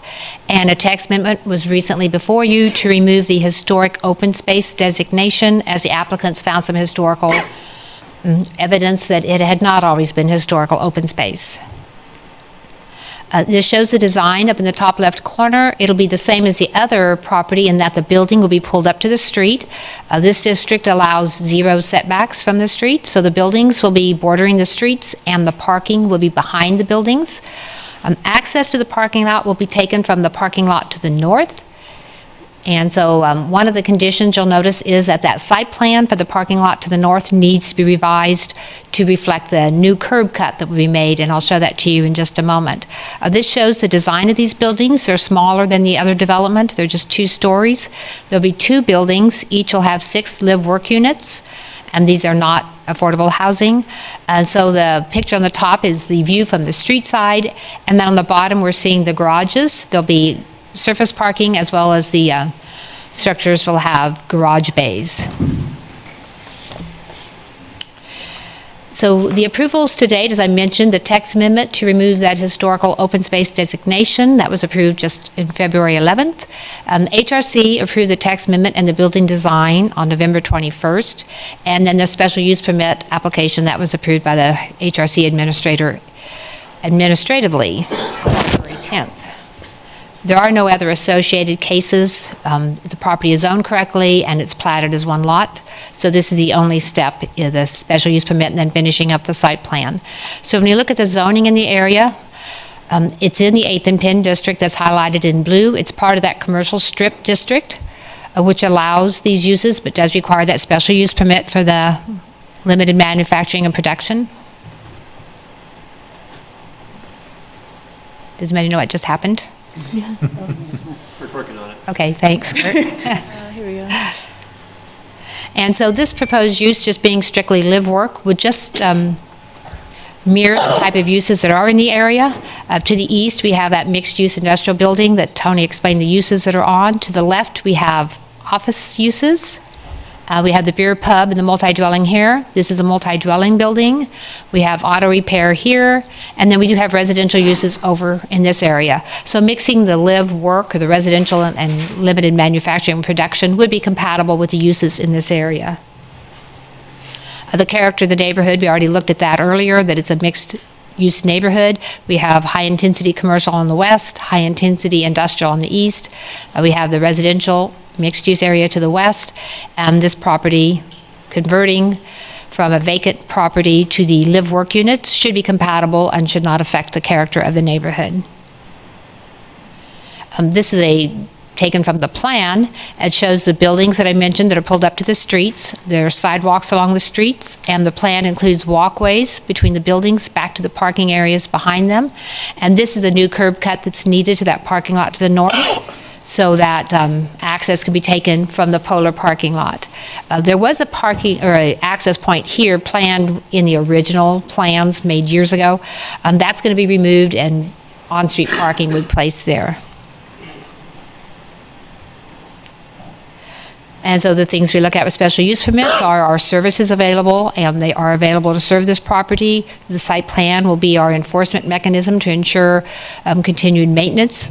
These uses are not expected to have any adverse impact, primarily because that limited manufacturing and production use is not expected to have any negative external impacts, and we are not recommending a time limit on this use, just letting it run with the district. And so the conditions are very similar to the other one, that building permits need to be obtained prior to the change of use in those work-live units. The building design needs to conform to that was approved by the HRC. The technical review of studies and other site plan features needs to be completed before the plans are released. And then the last one is that revised site plan for that parking lot to the north needs to be submitted and approved prior to the release of the plans. And so staff does recommend approval of this special use permit and forwarding it on to the City Commission. And the applicant, of course, is present. I'll be happy to answer any questions. All right, thank you, Mary. The applicant wish to speak on this one? I think Pat and I are going to keep it really short and sweet. I appreciate Mary's time. I would say that on this project, we handled it a little bit differently than the other one. We went out of our way to not have over 100 pro formas, and we in 3+ architects, as the other project did have. We wanted to see what was acceptable before we ran the pro formas, and just because the project does not have an affordability component to it today does not mean that it will not in the future. In fact, I'd be surprised if it didn't. But to Mary's point, we have not made application for affordable housing tax credits yet. But that is something that we are actively looking into. Thank you. This time we open this matter up for public comment. Any members of the public that wish to comment on this particular agenda item, please come up to the podium, sign in, state your name clearly, and please limit your comments to 3 minutes. Anyone wish to speak? All right, seeing no one, generally we'd go back for the applicant's response, but we'll skip that and bring it back up to the commission. I have a question. Commissioner William. Either Mr. Presnick or Mr. Watkins, either.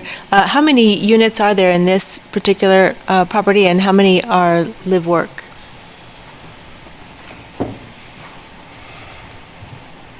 May be able to click through it, but 12 total units. 12 total units, they're all live work. Okay, thank you. One more question. What's going to happen to the wishing bench? What's your address? I know you've heard the question from people in East Lawrence. I just wonder how you address that with them. It's interesting. I don't know exactly what's going to happen to it. I don't really know how it got on my property or what liability I'm signing up for every day when I drive by it. But from our conversations, and we, in all seriousness, have had dozens.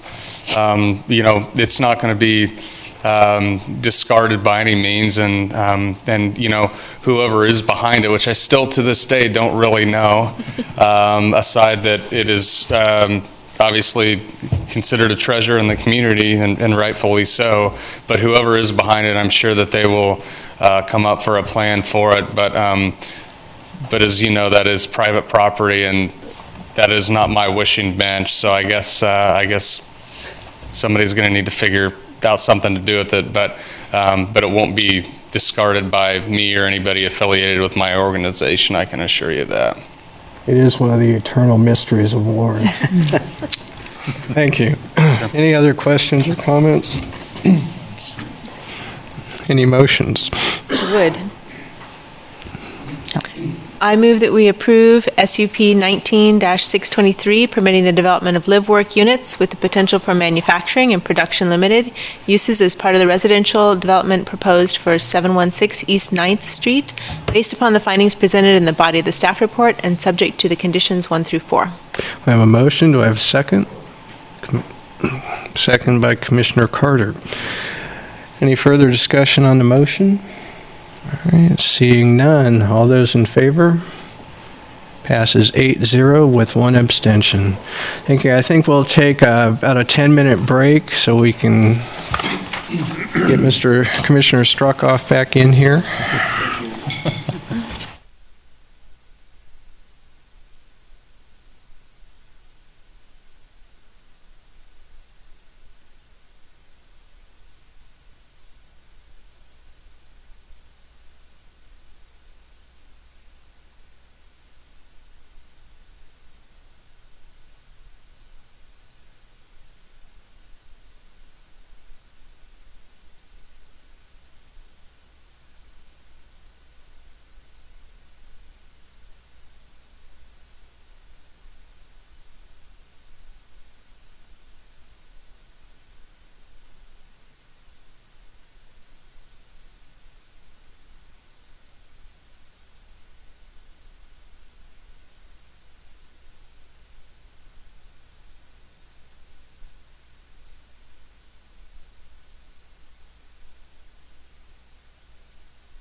Copy, and there's probably one at Conservation. Kurt back. Yeah, there's one there. Longest month psychological.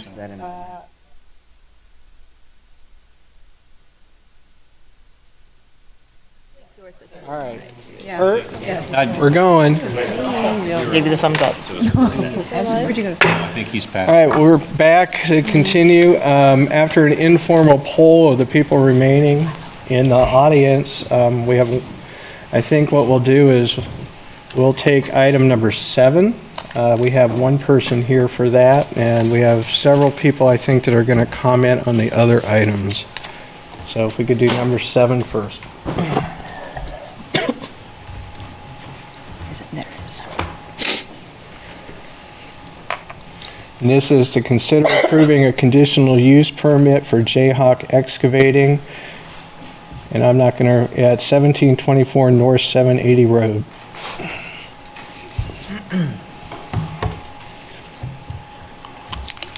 All right. Good evening, Commissioners. I'm Catherine Reek, one of the planners, and this item is before you is for a conditional use permit for Jayhawk Excavating, 1724 North 780 Road. I think I'm not talking about. So this is the general location indicated by the star on the map on the area that we're talking about. Surrounding zoning for the area, as you can see, it's primarily agricultural zoning. There is a little bit of light industrial to the south of North 700 Road, but primarily in this location, actually all of it is agricultural zoning. So the key points for this CUP application, this business is currently operating under an existing CUP that is set to expire on July 1st of 2020 this year. And this application is, they're coming in for a renewal prior to their expiration date, which is always what we want them to do. And they are proposing to expand slightly their business by adding a wash bay and the potential for a future expansion of additional storage should they grow in the future. So a CUP is required instead of a rural home occupation, as they do reside at this property as well, and this was established in the previous CUP review. So due to the total sum of the building area that they're using for their business, it exceeds the requirements in the county code for permitting home occupation, so they were required to get a CUP. As this is a service-oriented business, it generates no on-site customer traffic. Basically, they go to the service for those clients. They do not come to the site. Storage of equipment that would be taking place on this particular site under the CUP is only for the resident, their farm equipment and associated uses, and for the business. They are the resident and business owner, so it would be just for that business and their farm equipment. We did get some communications on this one. We had a letter of support, which is included in your packet. We also had several phone calls to clarify the application request. One phone call was thinking this was at their previous location out by Big Springs. Once we clarified the location, there were no issues or concerns at their current location. And then we had another gentleman come in who was a neighbor of the property who was concerned, but he has since talked to the property owner that is requesting the CUP, and they have worked out their concerns, and he called in to reiterate that he now has no concerns. So those are the extent of the communications on this particular application. Again, review criteria for conditional use permits. We look at the zoning and land uses of nearby property, the character of the area, suitability of the property for restricted uses. Zoning and uses of the nearby property, as I stated, are agriculture. The character of the area is agriculture. The suitability for the property for the restricted uses, again, this particular CUP or business under the CUP that they have currently have been operating for 10 years as of this July, and they have not had any detrimental impacts on the area to this time. So the suitability of the property for the restricted uses, it does not change those restricted uses, not changing the zoning, it's just permitting that business to continue under a CUP. The length of time property has been vacant, which it is not vacant. It has been occupied by the business owner and resident and will continue to be occupied by that same individual. Public gain is compared to hardship for the landowner if the application were denied. Again, this business has been operating for the last 10 years at this location, and they would like to continue to operate at the same location. So there is no real detriment to the community if the application were permitted to continue, because conditions are not really changing, whereas the hardship to the landowner could be substantial because it would be a loss of business potentially for the landowner. Detrimental effects to nearby property. Again, there are no significant site changes or operational changes associated with this conditional use permit. Staff feels there's no real detrimental effects or potential effects to nearby property. Any concerns that may have been addressed, they've discussed with the landowner, and the nearby immediate neighbors seem to be satisfied with the response there.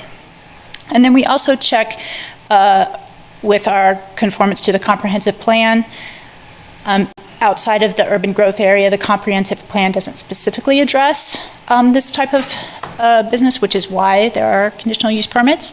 And so to use this use in this particular zoning district of agriculture, they would need to go through that CUP process, which is what they're doing. So this is just the existing plot plan.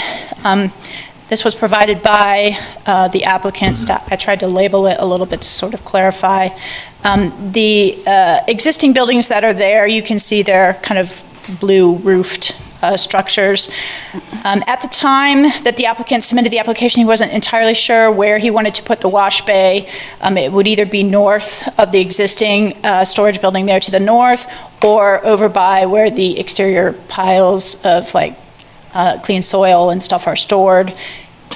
So he has presented two options. He's hoping either option would be accessible, and so that if you would review both options, then he may have made a decision by now as to which option he would prefer, but those were the two proposed locations that he was considering. And then he sort of shown us what potentially in the future, within the next 10-year time span, may occur. He may add an additional storage building, again, to the north of where he's at, so farther away from the street, not closer to the street view or anything, and then perhaps expand the existing business building or storage building that he has there. So those were his plans as for what potentially could occur. There are no, again, operational changes to the property, and no site changes to the property, so no access or anything like that would be changing. So if the application were to be approved, staff has carried forward the existing conditions that were on the previous conditional use permit. And if only they're enumerated in the staff report, I believe there's 10 of them. I think one was actually, or there's 11 listed, one was actually listed twice, but there's 10 conditions. The 5 that change are the expiration dates for review. So the permit would be, we would be recommending that, again, they're still reviewed every 5 years. That would put the review date at 2025. And then the permit should expire 10 years from the time, staff is suggesting from the time of expiration. We don't want to ding them for coming in a few months early from their expiration time that was set to expire in July. So staff is proposing that this would extend into the year 2030 in July when it would have expired. And then exterior storage would still be limited to the area shown on the site plan. That exterior storage is just dirt, clean dirt piles that they have currently there. It's not in the floodplain, but just south of the floodplain area, and that would be limited just to those areas on the site.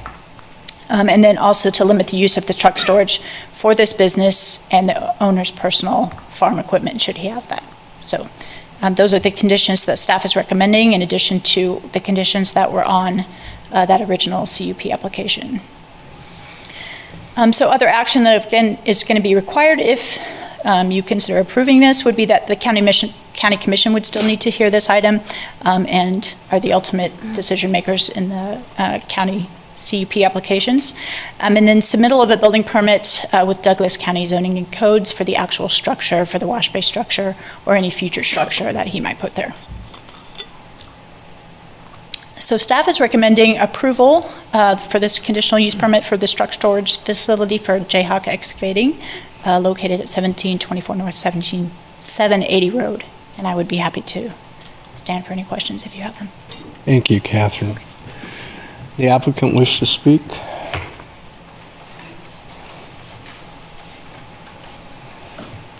My name's Alan Rockhold, and we were actually, I believe, we were the second ones in Douglas County to ever get a CUP permit in the early 90s.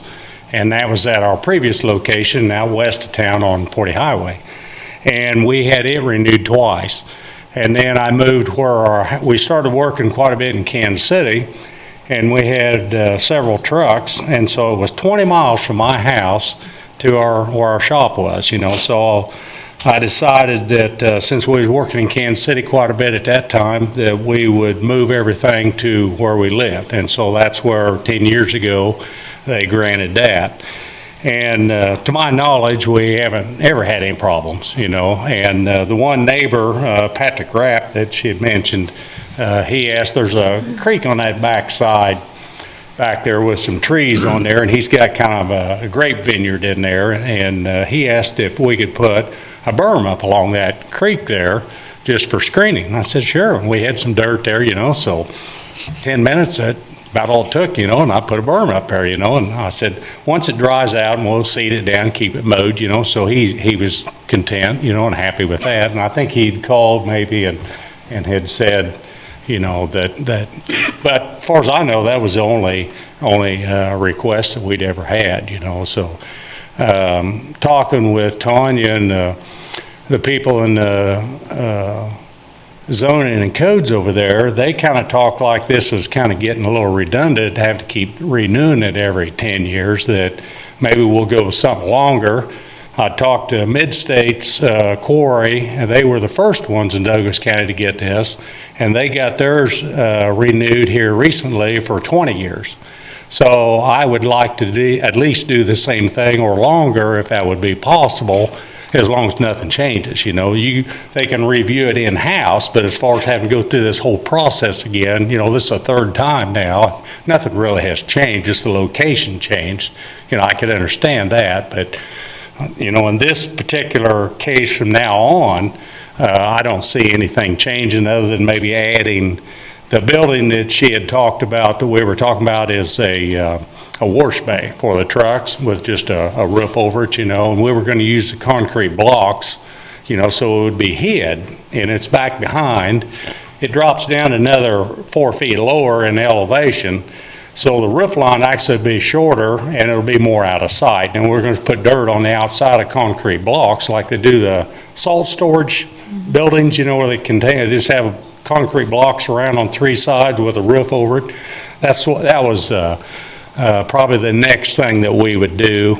But as far as the other buildings, they just said, given 20 years, put down something that you think you might want in the future. And it didn't mean we're ever going to put any more buildings up, but they just said list them on there for you guys. That's all that really was. But basically everything's staying like it is now. The other buildings that's on that property, we farm some too. They're for ag, and then there's one residential building and then one CUP building that we're adding on to in that area, which is the farthest north building. If that makes any difference to you, Everything keeps,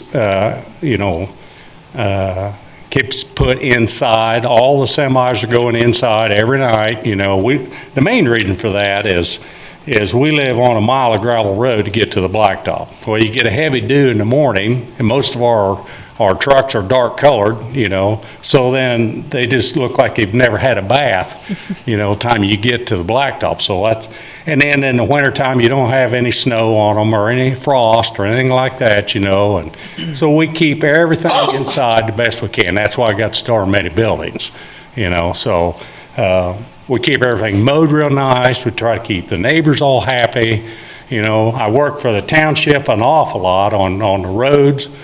So we try to keep them all nice around there too, and so I live there, so I want to make sure and be a good neighbor too, so I just thought if we didn't have to keep doing this every 10 years, maybe it'd be helpful for everybody, as long as nothing changes, that's all. Thank you. Any questions? There might be. I have one question. Did you say you've been at this location for 10 years now? I have lived there since 1977, but the business moved there 10 years ago. Okay. Basically, and it'll probably stay there. My son lives across the road to the west on top of the hill, and he's an owner now, and he's going to take over whenever I finally get a chance to retire. You know, so there's no reason to move it from where it's at. Thank you. Well, before you sit down, could you explain what you have to do when they do these 5-year reviews?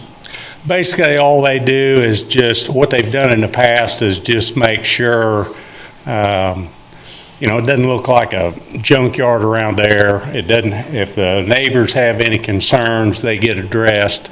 You're staying in compliance with, you know, you got a list of 8 or 10 things, you know, you're staying in compliance with that. Basically, it's all, and I don't even know anything about it unless there's a problem. Okay. You know, the only time I ever know anything is when it's a 10-year renewal thing. Like I said, this is the third one now. So there's never been a problem in the past, so. All right, thank you very much. Okay. Any members of the public wish to comment on this agenda item? Pardon me? I'm just asking if any members of the public wanted to comment. All right, not seeing any. Bring it back up to the commission. So the 20 years that he requested, what is? So I think staff would be in support of that. In doing the review, they've been compliant with their CUP throughout the history of their CUPs. Basically, staff is recommending what was on the previous CUP, but I think we would support a 20-year expiration as long as that 5-year administrative review was still implemented, so that the county had the opportunity to, you know, ensure that they are still in compliance with their CUP. And I don't think the applicant was opposed to that. Is that correct, sir? Pardon me? The 5-year administrative review by. Yeah, they keep doing the 5-year thing, just, you know, it didn't really involve me unless there's a problem. It's just the whole total process here, that's what I would like to get longer than 10 years. So you've had a CUP for what, 30 years now? Well, not quite that, but it's more than, it was in the early 90s when we got the first one. Mm-hmm. You know, and so we went through, well, it's been 1, 2, 3, 4 of the 5-year, and this will be the third of the 10-year Mm-hmm. All right. thing, so. And in that time, you've never been apprised by the county of any complaints? No. All right, thanks. No. I'm looking to county appointees. I'm somewhat familiar with the property and with the business as well. And due to the fact that this is a person that does dirt work, he takes good care of the place, takes care of the roads out there, and I'm familiar with all that from my former employer. It's a quality outfit. I'd be certainly supportive of doing a 20-year conditional use. Okay. Commissioner Wooten? I agree. That was safe. Commissioner Straka? I also agree and support the 20-year term. I ride my bike down this road in particular on my way down to Signal Oak pretty frequently on some of the back roads. And they're in pretty good shape for all the big equipment that runs on them. Anyone else? Commissioner Sinclair? Can I just make a quick clarification before a potential motion? What I think staff is recommending would be the 20-year expiration on the CUP, but an administrative review every 5 years during that period. And what I'm hearing from the applicant, since he doesn't even know they're happening, he's fine. Commissioner Sinclair? This is the only other county appointee. I was going to make a motion, I suppose, if that's okay. And Commissioner Payton. You want to say something? We have a motion. County appointee. I would. You want to? I move that we approve the conditional use permit for Jayhawk Excavating located at 1724 North 780 Road based on the findings of fact and subject to the conditions presented in the staff report.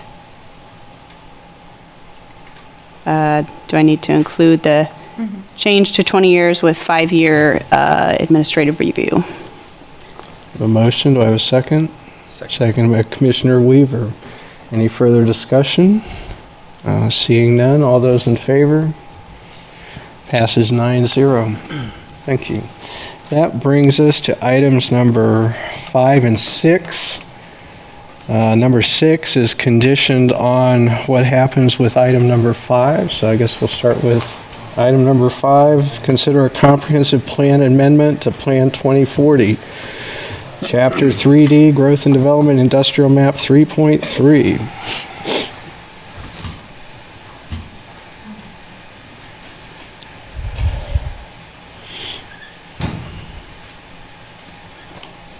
Good evening again, Commissioners. My name is Becky Pepper. So as mentioned, there are 2 applications before you tonight, a comprehensive plan amendment and a rezoning request. The rezoning request is contingent on the comprehensive plan amendment, and so I'm going to begin first by discussing that comprehensive plan amendment. And as a reminder, on the CPA approval process, a CPA request is heard by the Planning Commission, the City Commission, and the Board of County Commissioners, and all 3 bodies must approve a CPA request for the item to move forward and become effective. So tonight, you're not making a recommendation on the CAP, you are making a motion. And if the request is denied tonight, then the item would not move forward and the rezoning application would not be presented.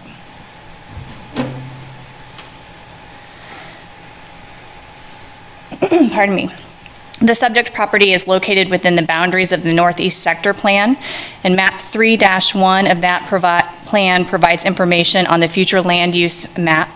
And currently, the map shows the future land use of the subject property as agriculture, and the amendment request tonight would change the future land use designation in that map from agriculture to a designation of industrial. And before going into the specifics on the subject property, I want to provide some background on the Northeast Sector Plan. The plan was first adopted in 2012 as a means to outline specific land use goals, policies, and recommendations for the planning area. The creation of the plan was initiated by the Planning Commission at the request of the Grant Township as a means to guide rural and urban development in the area. And the Northeast Sector Plan is included as part of Plan 2040 in Chapter 8B for specific land use plans. The subject property, which is shown here outlined in red, is approximately 18 acres in size and contains open agricultural land. It's located at the southeast corner of Highway 2459 and North 1900 Road. There is a network of higher classification roadways within the area. As mentioned, the property is adjacent to a highway, which then connects to Highway 40 to the south. And to the east, East 1500 Road is classified as a minor collector north of Highway 40 and as a major collector south of Highway 40. The existing land uses surrounding the property are shown here on the map. The green color signifies agricultural land uses. The purple identifies industrial. The red is commercial. And then the yellow is single-family residences or rural residence. So as you can see, the subject property is surrounded by ag uses to the north, east, and south, and then there are industrial, residential, and commercial uses located on the west side of Highway 2459. And the area and the subject property contain sensitive lands in the form of high-quality agricultural soils, which are classified as Class 1 and Class 2 soils. On this picture here, the Class 2 soils are the lighter orange color, and the Class 1 are the darker orange. These types of soils have been graded as being the best land for agricultural production. Both Class 1 and Class 2 soils are suited for cultivation of crops, pasture, range, woodland, and wildlife. The main difference between the two is that Class 1 is less prone to erosion than Class 2. So going back to the request, the amendment would change the existing future land use map of the Northeast Sector Plan, which is shown on the left, the map on the left, change that from a land use designation of agriculture to the proposed map that is shown on the right would change to industrial. The Northeast Sector Plan defines agricultural land uses as intended for those parts of the planning area not anticipated to urbanize over the course of the planning horizon. The primary existing use of this classification is agricultural uses such as row crops, livestock production, and pasture land. And then the secondary uses include residential and other uses allowed within the zoning districts. And the intent of the agricultural classification is to allow for existing and future agricultural activities along with rural residences and other uses permitted in the Douglas County zoning regulations. The primary uses that the plan lists for at the agricultural land use are agricultural, commercial greenhouses, commercial stables, single-family dwellings, churches, schools, parks, and open space and utilities. And then the plan also describes the industrial land uses as the intent of the industrial category is to recognize the existing industrial developments in the area. The category also includes approximately 35 acres of land at the airport dedicated to aviation-related development and approximately 20 acres of land at the airport, which could be aviation or non-aviation related development. The primary uses that are listed under this category are aviation-related uses, utility facilities, building maintenance services, fleet storage, business support services, construction sales and service, industrial facilities, wholesale distribution and storage, resource services, and manufacturing and production limited, and technology. So this is the first CPA application that's been brought to you since the adoption of Plan 2040. And many of the review criteria are similar to those that you may be familiar with Horizon 2020, but because this is the first CPA application, I wanted to run through each of the questions and give you a brief recap of the findings of fact. But of course, the full findings can be found in the staff report. So the first question asks if an amendment is a result of a changed condition or circumstance. The Northeast Sector Plan seems to support limiting development within the boundaries and protecting agricultural lands and high-quality soils. The plan states it is expected that development in the planning area will occur within the span of decades as the market changes and urban services are provided. And it is anticipated that rural and agricultural uses will continue to be present and maintained as the planning area urbanizes. In staff's opinion, this amendment is not a result of changed condition or unforeseen circumstance because the development proposal doesn't include any immediate plans for industrial uses. And the second question asks if the amendment advances a clear public purpose. The amendment could advance a public purpose by opening the long-range possibilities for industrial businesses to be located on the property, which could have an impact with increased employment opportunities. However, it could also have a negative impact by allowing the development of industrial uses on a property with high-quality soils and thereby removing them from ag land.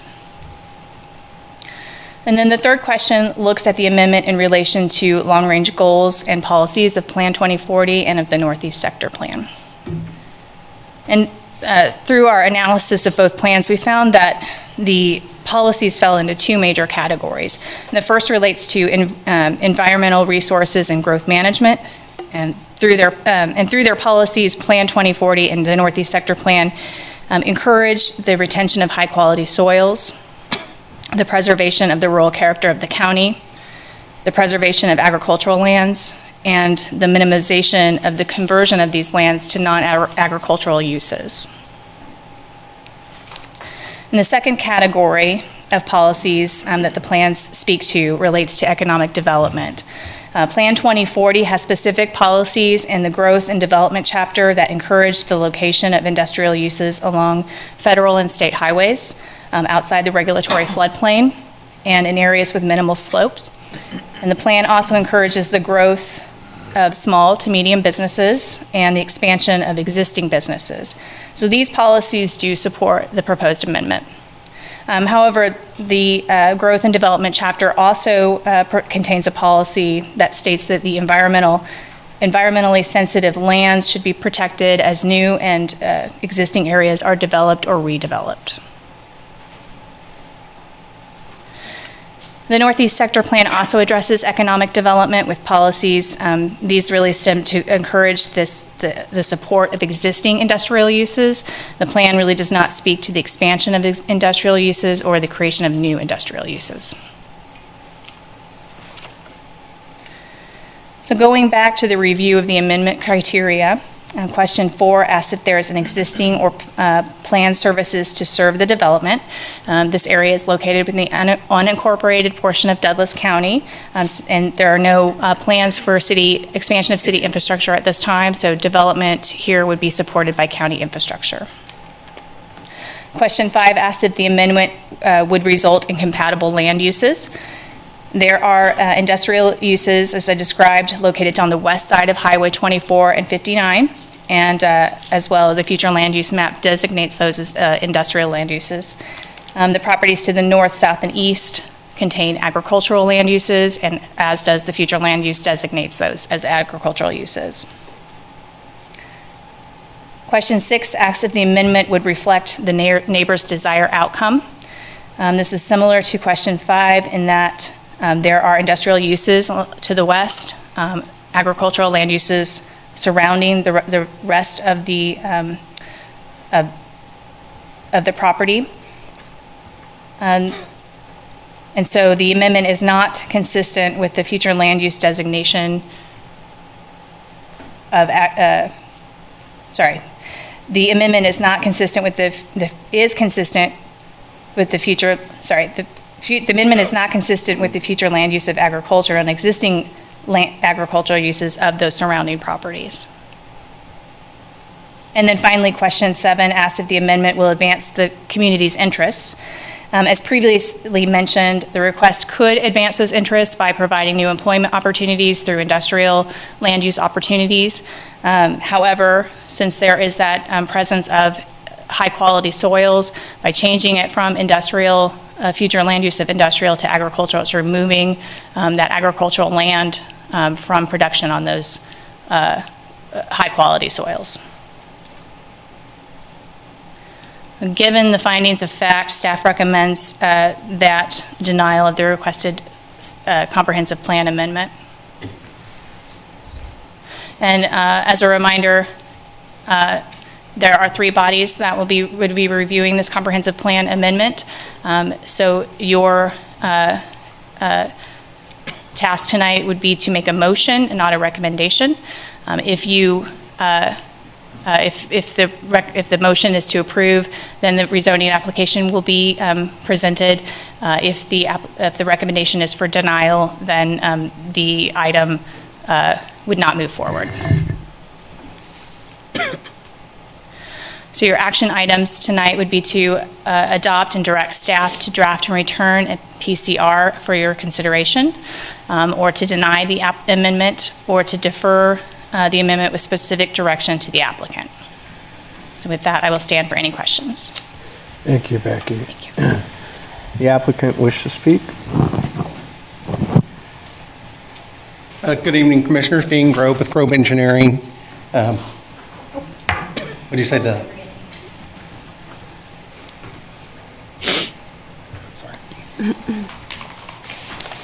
Don't worry, Amy doesn't have to start the clock. You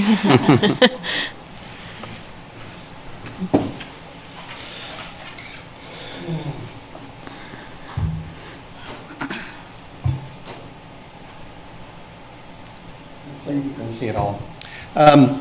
Again, Dean Grove with Grove Engineering. I'm bringing this application to you this evening on behalf of the sod shop. which is a sod farming organization with major work efforts in Wichita and in Lawrence.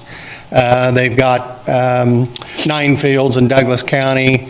2 of them are in Lakeview area, west of this that we're going to talk about this evening on the other side of the river, and then 7 fields in North Lawrence in the northeast sector area. All 7 fields, their business is that they lease the property that they have the sod farms on. They don't own any of the property that have those fields on them. On none of them, because they don't own them, they don't have any equipment storage on any of those properties. So virtually all their equipment sits outside. They do have some occasional storage at the Pine family facilities because they are leasing their ground as well, and so they don't have the farming equipment, so they use some of their space. So what it comes down to is the need for a large, basically agricultural storage building. The owners looked at what he has in terms of trucks and equipment and tractors and that, and has come up with a 80 by 300 building, or 24,000 square foot building is what he needs to fit his needs. He looked around in the area, and let me back up to the fields, that if this helps, that where my finger is TP Junction, 24, 40, and 59. The Pine property that some of you may be familiar with is in this area. He owns some west of the railroad tracks up in that area. Again, airport's over here that you can barely see. But anyway, looked at property within the area that he has his farming operations. Besides having trucks, he's got slow-moving vehicles they use for mowing and planting and things. So he was looking at some place to have a storage place where moving from one location to another without having to travel the highways much. Looked both in the county and in the city, and there were some properties that were zoned industrial and commercial or business, but were not available for purchase. He found this piece of property, and the owner was willing to sell. It's a 20-acre piece. Didn't need a 20-acre piece, but the owner, didn't want to sell him 10 out of the 20. So what he ended up with was a 10-acre piece. It has highway access for his trucks. Again, the trucks would come back to the facility at the end of the day. Some of the equipment would still remain in the fields. It wouldn't all come back to the storage facility every night, but would, after planting and that stuff is done, he's got some place to store those. I guess the first question is, you'd ask with the comprehensive plan, we've been told that you can build this building in ag zoning and would not have to modify the comprehensive use plan. But the problem with the requirement is that with the agricultural zoning, any use that would vary from agricultural uses are not permitted. Okay, so in the staff report, it talked about warehousing. Well, that could be as simple as the netting that he puts down when he plants the grass. Is that guy saying, well, you guys, would you be willing to, warehouse that for us, or be a dealer for that fabric, or which would then put him into a different category, and that's no longer under the agricultural use umbrella. It can be as simple as Wade Wilbur, which I apologize for not introducing, is one of the owners of the sod shop, wanted to weld up fabric or weld up metal and sell it out in front as yard art. Again, that goes outside the umbrella of agricultural. So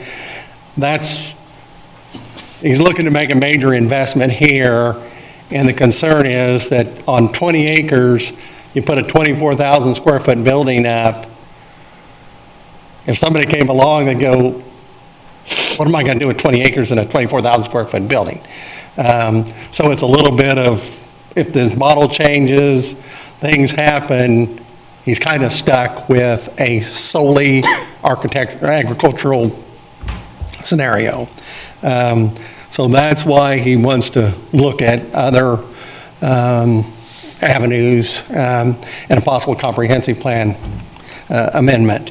I guess the next question is, why industrial? Well, he has no desire to have any industrial uses at the facility, but the previous zoning regulations for a, quote, business put a stipulation that you couldn't have over 20,000 square feet of building, so that automatically forced him to go to a industrial zoning request.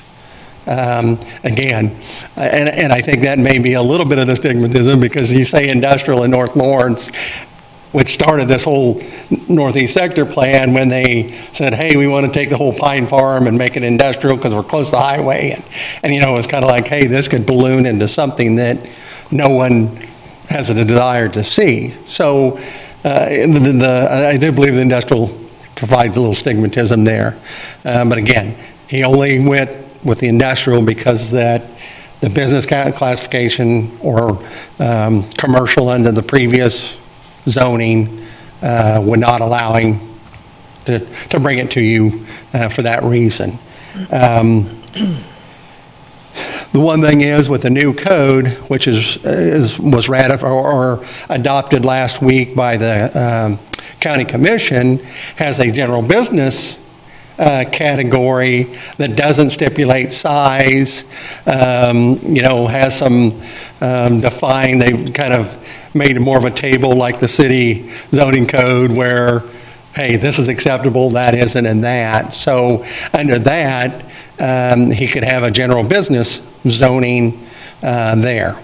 To speak of the other things, again, as I mentioned, he doesn't need the 20 acres, but he was, that's what he could purchase. Zoning part of that property is not an option, as told by staff. And again, if I've misspoken, please, tell me. So it was rezone the whole thing or nothing. In terms of the question about soils, yes, it does have Class 1 and Class 2 soils. If you look at most of the Northeast Sector plan, there are very few parcels that don't in some way have some Class 1 and Class 2 soils. I'll move on to the other plan. I'm sorry, I probably should have put that up, but does anybody have any questions about where his fields are and kind of the relation to the request? This is just a quick little plan, and again, I should put it on a smaller deal, but it is the 20 acres. This is the intersection of 1900 and 1450 Road. I've just plopped the 24,000 square foot building on there. What he's looking at is developing the north portion of the property and initially taking access off the county road. I show an entrance here onto Highway 59, not really necessary with this building, but is an option.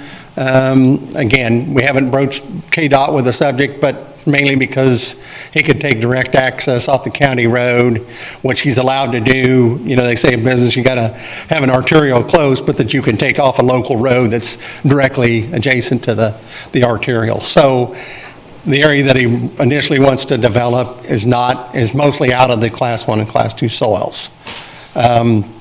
So I guess with that, it's pretty easy to look at the comprehensive plan, which said, this whole area that they called the growth plan, anything that wasn't already used for commercial or industrial was put on a agricultural future land use as agricultural. Well, as a growth plan, to me, that's not necessarily a growth plan if you're going to say, hey, it's going to stay status quo as agricultural. Now, that being said, that means that, okay, if you want to look at anything different, I bring this to this commission and say, hey, here's why we think this small piece is worthy of consideration for something other than straight agricultural. We think it, warrants looking at. Again, doesn't want to do any industrial, it's just to keep his options open with his business plan. So, again, I guess that's most of what I have to say. We think it's a good place. He's got highway access. A portion of it's out of the Class 1 and Class 2 soils. And as I looked at it in the Northeast Sector Plan, there's 7,330 acres in agricultural. This 20-acre piece represents a 0.27% of property that would kind of slide over into a not just strictly agricultural use. Even with agricultural use, he would still farm part of that property because he has no reason to, at this point, to do anything with it. So a great portion of it would stay agricultural. I know stormwater's an issue with everyone. We would do stormwater management to the extent possible within the criteria of the requirements with the airport. That he can't just dig a hole to build the site up and have a pond. There are certain requirements that, they don't want a water facility that would draw birds and interfere with the airport. All right, thank you. I didn't get over that, I apologize. Huh? Well, thanks. This time, it'll probably be questions, but we've gone over the 10 minutes, so. This time we'd open this item up for public comment. Any members of the public that want to comment, please come up to the podium, sign in, state your name clearly, and please limit your comments to 3 minutes. My name is Peggy Dahl. I am a longtime Lawrence resident, as in natural resident of Lawrence, born and raised. My grandparents farmed the property at 1439 North 1900 Road since 1854. The sod company provides a great service and a great profit to one of my neighbors, and I'm very glad that they are across the street and that they give him money. However, the sod company does not contribute to maintenance of the roads. Grant Township, the director of Grant Township, John Naramore, has told us that they do not have money to maintain the chip seal roads appropriately. At one point this year, there was discussion of tearing out the chip seal that runs along North 1900 Road in front of my house and in front of the bed and breakfast business. That road has been incredibly beaten. It is thoroughly damaged. That road has been there since I was born, since before I was born. And it has never had this amount of potholes. It has never had this amount of cracks. It has never had this amount of dust. I appreciate that the sod company is doing business. The sod company is not conscious of how fast they drive up and down that road. I do have livestock. I do have dogs. If one of those gets into that road, it's going to be a huge accident. I feel that they need to be much more responsible in their business. I feel that they need to be held responsible and accountable for the damage they're doing to that road. This year, because of the damage by rain and by truck and by equipment, there was a huge hole between the apron that runs from 1450 east up to the railroad track. I fell in that hole in my 1999 Buick. No, it's not a lowrider.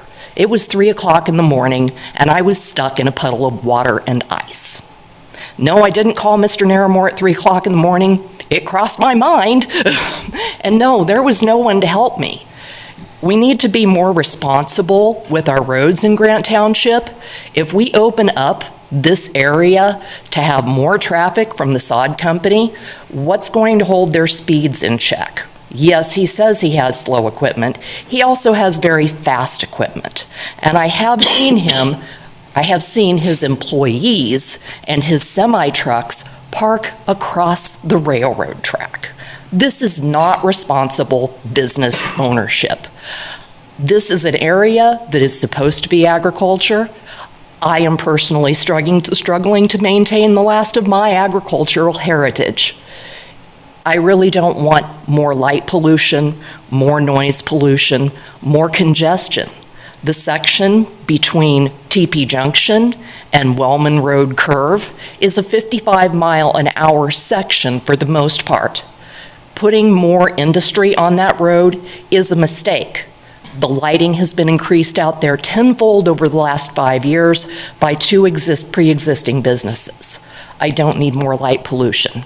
I can't see the stars. Maybe that's not a big deal to everybody, but that's part of why I live in the country. My house burned in 2011. I fought with zoning to rebuild my house for 3 years. I didn't do that just because I like Lawrence. I did that because it's my ancestral home. I don't want more industry. I seriously and heartfeltly request that you deny this request. All right, thank you. Thank you. Any additional public comment?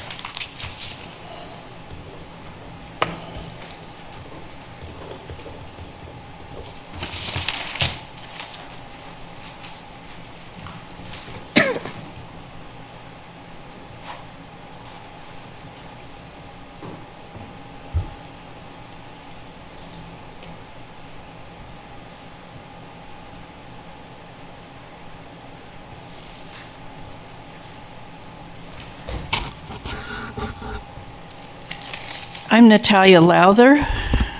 Is that coming through? Yes.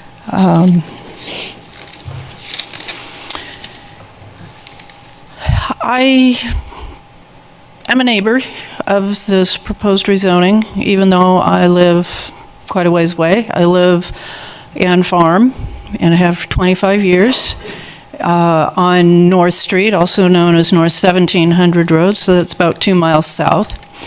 The connection there is the Maple Grove tributary, which runs past the west side of my farm, goes under North Street, and then to the North Lawrence pump station.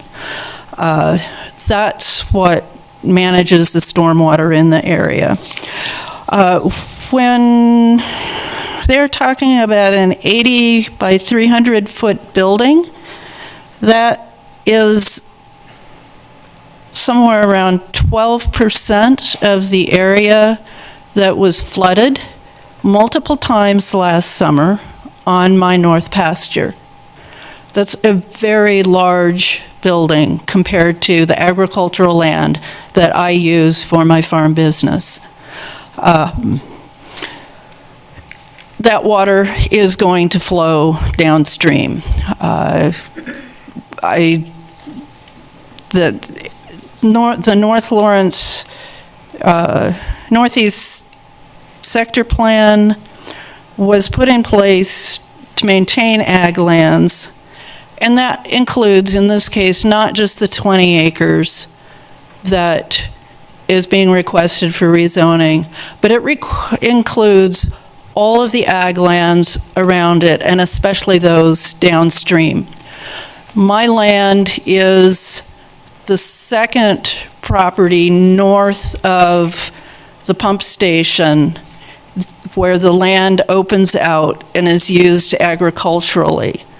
So when the applicant says that they can't put in stormwater detention ponds because of the airport, well, I'm in that same area and I'm not allowed to put in a pond on my land because of the airport. But what happens is when it rains, my land becomes, and my neighbor's land becomes the default stormwater detention pond for somebody that is making a lot bigger profit off of selling their land than for industrial use compared to the profit that I make from agricultural use. I want to emphasize that in discussing the new county zoning regulations at the county commission last week, I think it was either Mary Miller or Tanya Voigt referred to the comprehensive plans as binding. And I really want to encourage you to hold to the Northeast Sector plans that we struggled so hard to put in place in 2012 and the years before that. Thank you, Talia. We'll probably have questions. Okay. I'm sorry.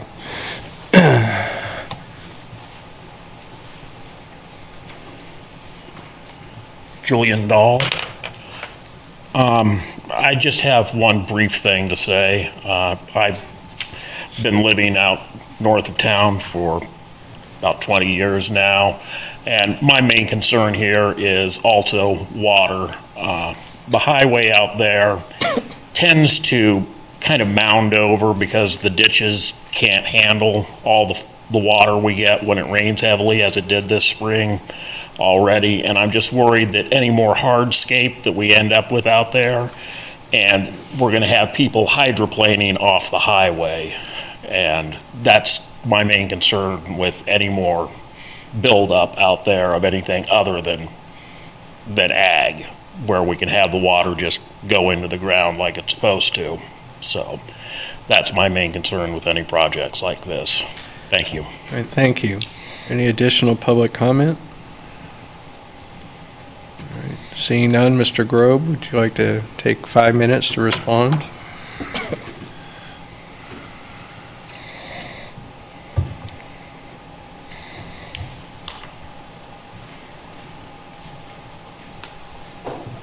I guess I don't have anything direct other than, we'll look at stormwater management. I mean, that's a part of the whole process of site planning.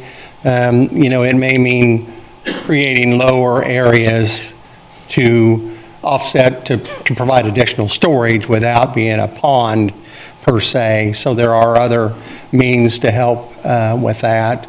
I know Tanya took some pictures of the ditch after a rain. It is Zone X, which is susceptible to 1 foot of flooding. I mean, that's, just a part of that area up there. I'm not sure about 59 Highway. But the cleaning of the ditches, I guess, is KDOT's responsibility. But I haven't looked at those to the point of, wow, anything we do is going to block that up, and we couldn't because, there's going to be people looking at it. But I guess I haven't perfectly answered that. But if you have another question that you would like me to direct to, I'd sure try and answer. All right, thank you. Yeah, we'll bring it back up to the commission. Any questions or comments? Who would like to start?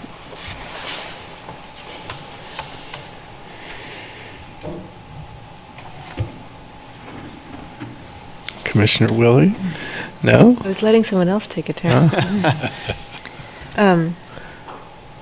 The communication that we received that didn't come in under the deadline from the Caw Valley Drainage District, is that something that we consider with this, or that just pass on to the City Commission and County Commission as they get this information? It can be entered for consideration by the board because you did receive the item and you did declare it as part of ex parte communication to it. We just could not publish it to the agenda based on the deadline. Thank you. I'm going to assume we've all read it, so even if it's not been made part of the record, it's in all our heads, so might as well address it. Well, just that the attorney from the Caw Valley Drainage District expressed their disapproval of the rezoning and the comprehensive plan. Didn't say specifically, I assume that the issue would be the building and just having impervious surface, which some of which would be allowed under ag. So that becomes something to talk about also. Mm-hmm. I guess one of my initial concerns is that if this is part of the Northeast Sector Plan, this is just one chunk of 20, and then there'll be another chunk of 20, and then another chunk of 20, where we're looking for comprehensive plan amendments. And I'm not sure I'm ready to start the snowball with changing the comprehensive plan. So that would be my concern, is that this would just, is this property so unique as compared to the next 20 acres or 5 acres or 10 acres? I have a question for Becky. The staff report suggested that the the proposed use of the storage shed could be covered under the existing zoning, although Mr. Grobe seemed to contest that. Can you help us reconcile those two facts? And maybe Mr. Grobe will need to comment. Well, and I will note that at the time of the staff report, the county zoning regulations had not been through the approval process with the Board of County Commissioners. So that was based off of our, I guess, now old county code. And under the agricultural zoning district, it provides a list of uses that would be permitted under ag. And let me just find that for you.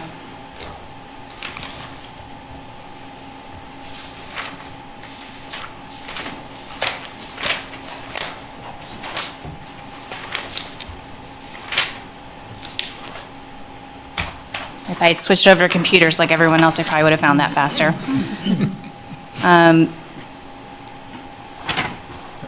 It notes that accessory open and enclosed structures for farm materials, products, and equipment, accessory farm buildings, and so there's a paragraph in there that would support this use under the old code with the ag zoning. And yes, it would be considered an accessory to the agricultural use. Okay, so forgive me, can you clarify then what the effect is of the new zoning code? The effect is, with the agriculture determination, would be the same. It is the prospective uses that the applicant has been talking about that would change just ever so slightly.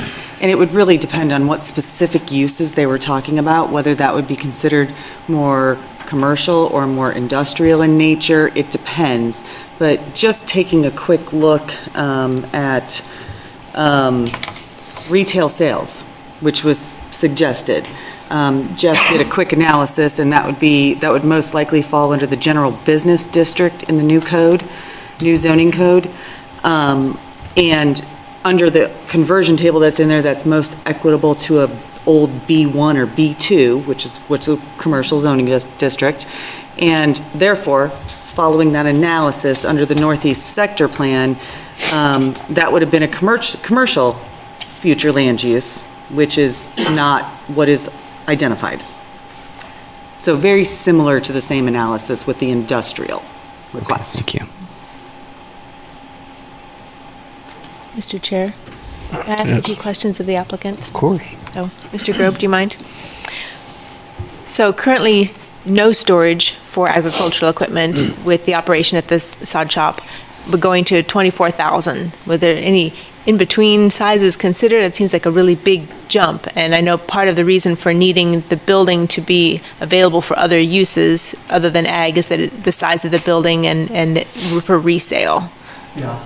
Well, it would all be part of the ag business, mainly brought on by trucks and semis and the equipment that he has and the ability to navigate through that building. That's, I guess could ask Wade, but that was kind of when he looked at equipment he has and with trucks, and so to pull everything in the winter, that was the size of the building that he needed. And again, there isn't a size requirement, so it could be on the 20 acres. And would ultimately look basically the same as if it was under a commercial business zoning, and just some of the things that he could do with that building would change. But ag exempt wasn't something that you were specifically looking for because of the other potential uses for the building that you were just wanting to maintain? You weren't looking to build an ag exempt building and just leave it as agriculture. You wanted to be able to do retail sales or right. He can do an ag exempt building without coming to us at all, right? For the same size. It's again, correct me if I misspoke, but it would just be an ag exempt building there. Okay, that's all I have for a moment. Mr. Grove, don't go. You alluded in your statements that the owner was considering future development of the property north of this building. What types of future development? Basically, his operations are in the building. A septic field would be required if he has an office that has a restroom. Again, at this point, he doesn't have, he's just looking at about 10 acres that you put the building and you put there would be some outside parking, gravel parking, for things that don't go in the building. He has no, thought of, hey, if I can get this, I can do something else with it. That doesn't mean by granting this zoning that he couldn't, but it's... the only way to assure that would be to do conditional zoning to limit the uses and...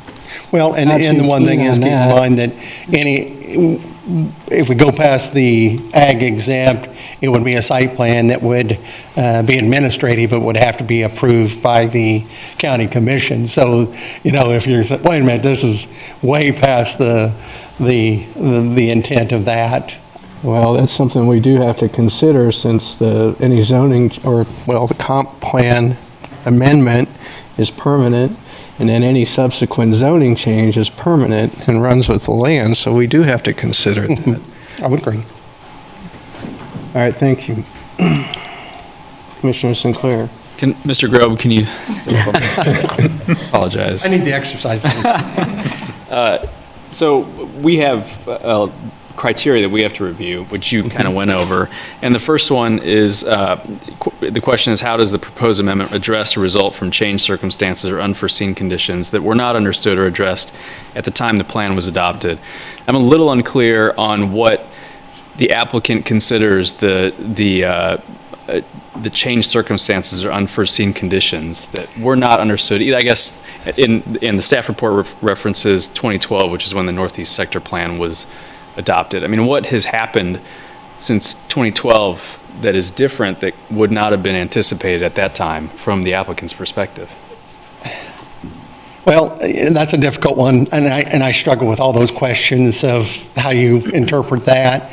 The only thing going with all agriculture, it's kind of like, well, somebody has some business or they've got to do something, and, do you say, sorry, you got to go somewhere other than North Lawrence, even though you've got an ongoing business? And again, he can do the agriculture. It just limits his investment to that property and accessory use.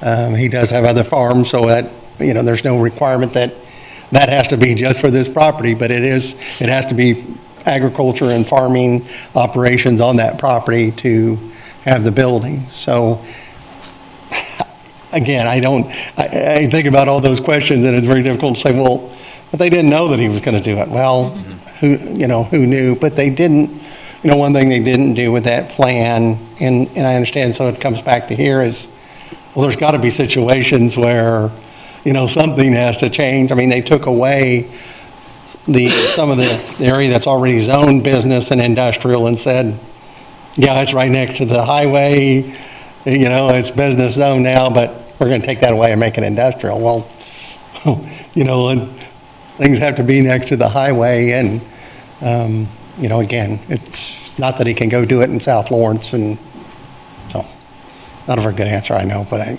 No, I appreciate it. I mean, I think, it's one of those things where I completely understand the business's reason for wanting to do this because of the needs of the business, but boy, in terms of getting a CPA through, we have these criteria, and they're broader in scope. Because it's an amendment to the comprehensive plan, even though there's one specific owner that's affected by it. So, it's hard to balance what we have to consider of these 7 factors. When, like, for instance, I kind of hung up on the first one because I struggle with seeing what circumstances or conditions, were unforeseen or changed that couldn't have been anticipated at the time. I guess particularly for this business owner, and then generally with respect to some of these other factors that the staff have gone through. But I'm struggling with this one. In terms of, it's an agricultural zoning, wanting to support agricultural businesses. Here is an agricultural business that can't find, presumably, a suitable location that would do, both the agricultural storage and some other kinds of sales. So You can't just take it into general business because you'd be taking your equipment further on the highway or further into town. So I can see that there's that difficulty. Like, the intention was agriculture. We're not really supposed to talk about the rezoning yet, but we've got either a rezoning to industrial, or it sounds like general business under the new might be a better fit. I'm struggling with it too, because I think it kind of sits on the cusp of, we're supporting agricultural businesses. It almost fits in agriculture based on the rules that we have, but there's a pretty high bar for that comprehensive plan amendment. And it's not just, we're not the only ones that have to agree to it either. Anyone else? I'm not really struggling at all. I'm familiar with the process for the Northeast Area Plan. I'm familiar with the concerns it was meant to address. It was a holding pattern to prevent expansion of businesses into the ag land. Part of those considerations were the township roads. It's not a wealthy township. And just the maintenance of the roads, other than what KDOT's doing, is a problem. It's a big problem. And that's part of the reason that this started that in the soils. Now, I understand there's a conversation we haven't fully embraced yet about, our class 1 to 2 soils, the only soils that should be protected, and it's more site-specific on how we should probably be looking at this. But I think that that's more a matter of looking at the entire Northeast Sector Plan. I don't think that we should be changing things. As Commissioner Sinclair said, it is a high bar to make a comprehensive plan amendment, especially when it's for one owner for one little piece of property. Now, if it was something that went through, and as we reevaluate sector plans under the new Plan 2040, which is something that we'll eventually get to, with input from the county and the township on what they would like to see and what they can actually afford to do, then I'd be willing to consider what areas might open to general business under the new county zoning regulations that have just been adopted. But until we have all of that, and we do have the issue about stormwater, which I don't know how we address, because if you can put up this structure as an ag-exempt building, it doesn't change anything about what the impact's going to be. And I don't even know if you have to do as much stormwater, whether you have to address the stormwater as much, unless the township or the water conservation district actually has some clout to force some action on that. And if somebody has any experience with that, I'd be happy to hear that. But to me, this is, it's such a small portion of a much larger issue that I don't see it meeting the criteria to justify amending Plan 2040 until we get to the sector plans. I have a question for you and for Commissioner Sinclair. Does it matter how big the proposal is? Is that something that you're considering? And I think I can't remember exactly what the project was, but that particular applicant had pledged or agreed to pay a certain amount toward maintenance of the road. Does that, if that was part of this, would that, I know it's not, but in that case, I think because they had said that they were going to pay, I think it was a couple $1,000s a year toward maintenance of the road that they were using for their employment, for their vehicles to travel on. Is that something that weighs into your consideration of approval or denial? I think the one you're describing was actually one of the conditions of the conditional use permit, and it was a negotiation between the owner and the township. Yes. But this is more than a conditional use permit. This is a comp plan amendment followed by a rezoning request. And I understand that, but my question still is, if there's some give and take or negotiation there, does that open your mind to doing these type of projects? And I know it's one person with one piece of land, but I think there'd had to be a lot more input for me to be comfortable with that, because this is in an area plan, and the area plan was specifically adopted to forestall encroachment onto the ag land. That was the main purpose of putting it in, and do we chip away at it, as Commissioner Ashworth pointed out?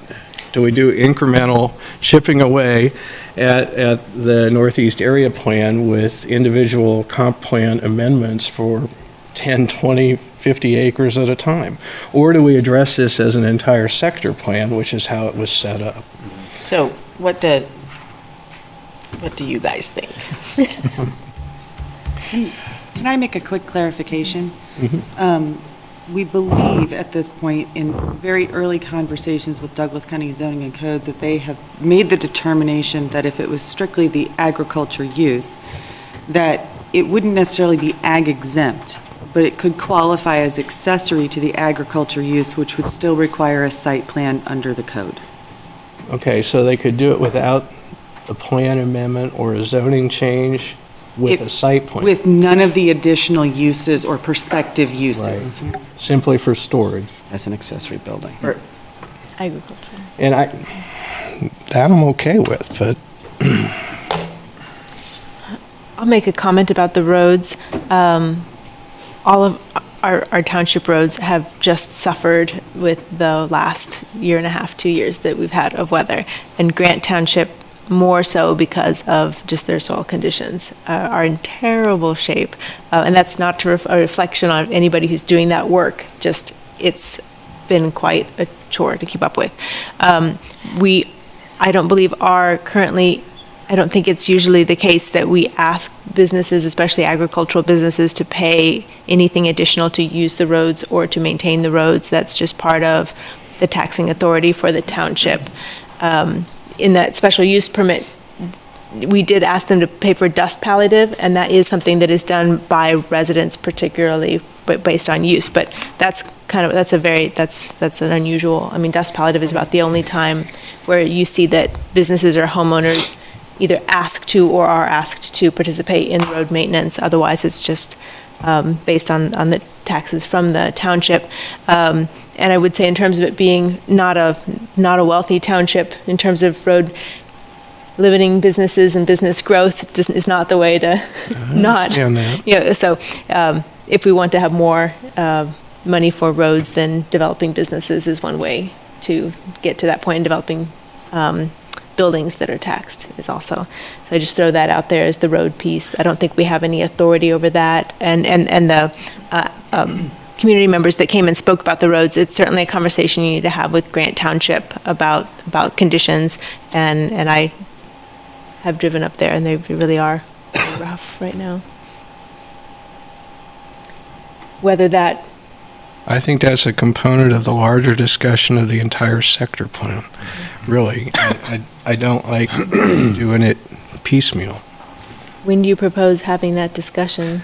We haven't made it onto our work plan. It's got to get in the queue with the rest of the things coming through, unfortunately. To me, it's the same issue that came up with the potential storage units in was it Northwest? That we had a split vote on whether it went to industrial or state agriculture until we reviewed the overall sector plan. I'm being consistent is what I'm trying to do. Are we going to be consistent with the split vote? We might be.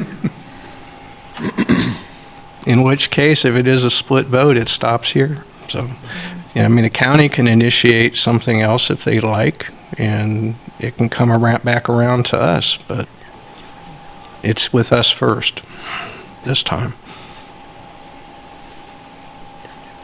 If I may, Mr. Chair, I would just say for my part, I can't bring myself to support the proposed change because of the permanence. To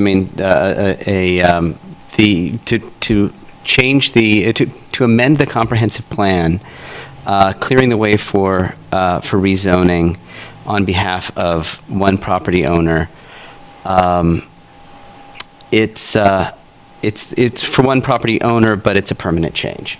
And that is concerning to me, especially considering the immediate needs of the property owner can be accommodated under the existing plan. It seems to me if the property owner reaches a point where the business evolves such that those potential uses become imminent needs, then it's another opportunity to come back and express those needs. But under the current circumstances, I will not be supporting the CPA. Anyone else?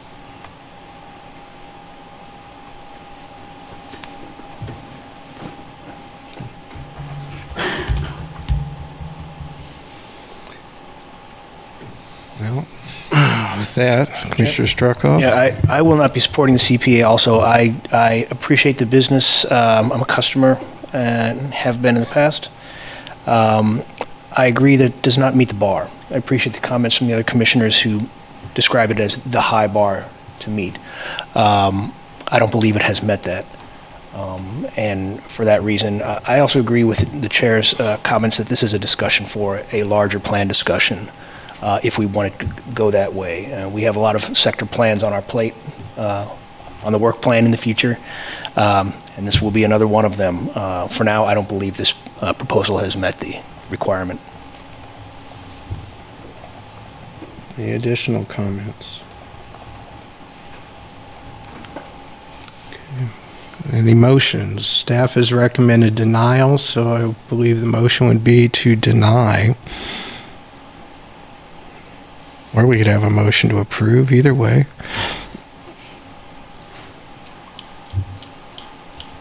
Commissioner Ashworth.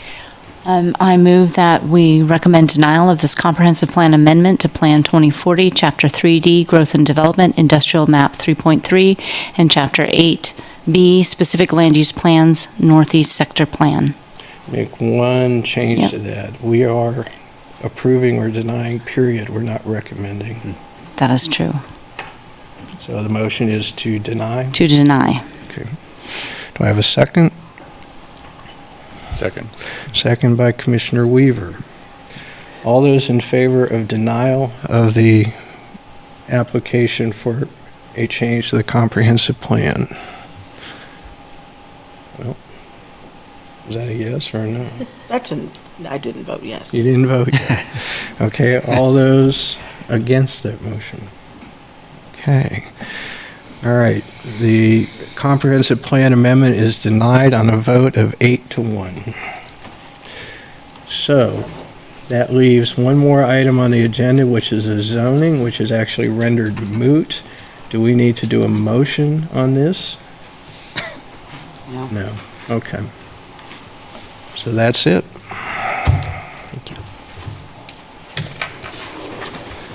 All right, is there any miscellaneous or old business to consider prior to adjourning the meeting? All right, seeing none, do I have a motion to adjourn?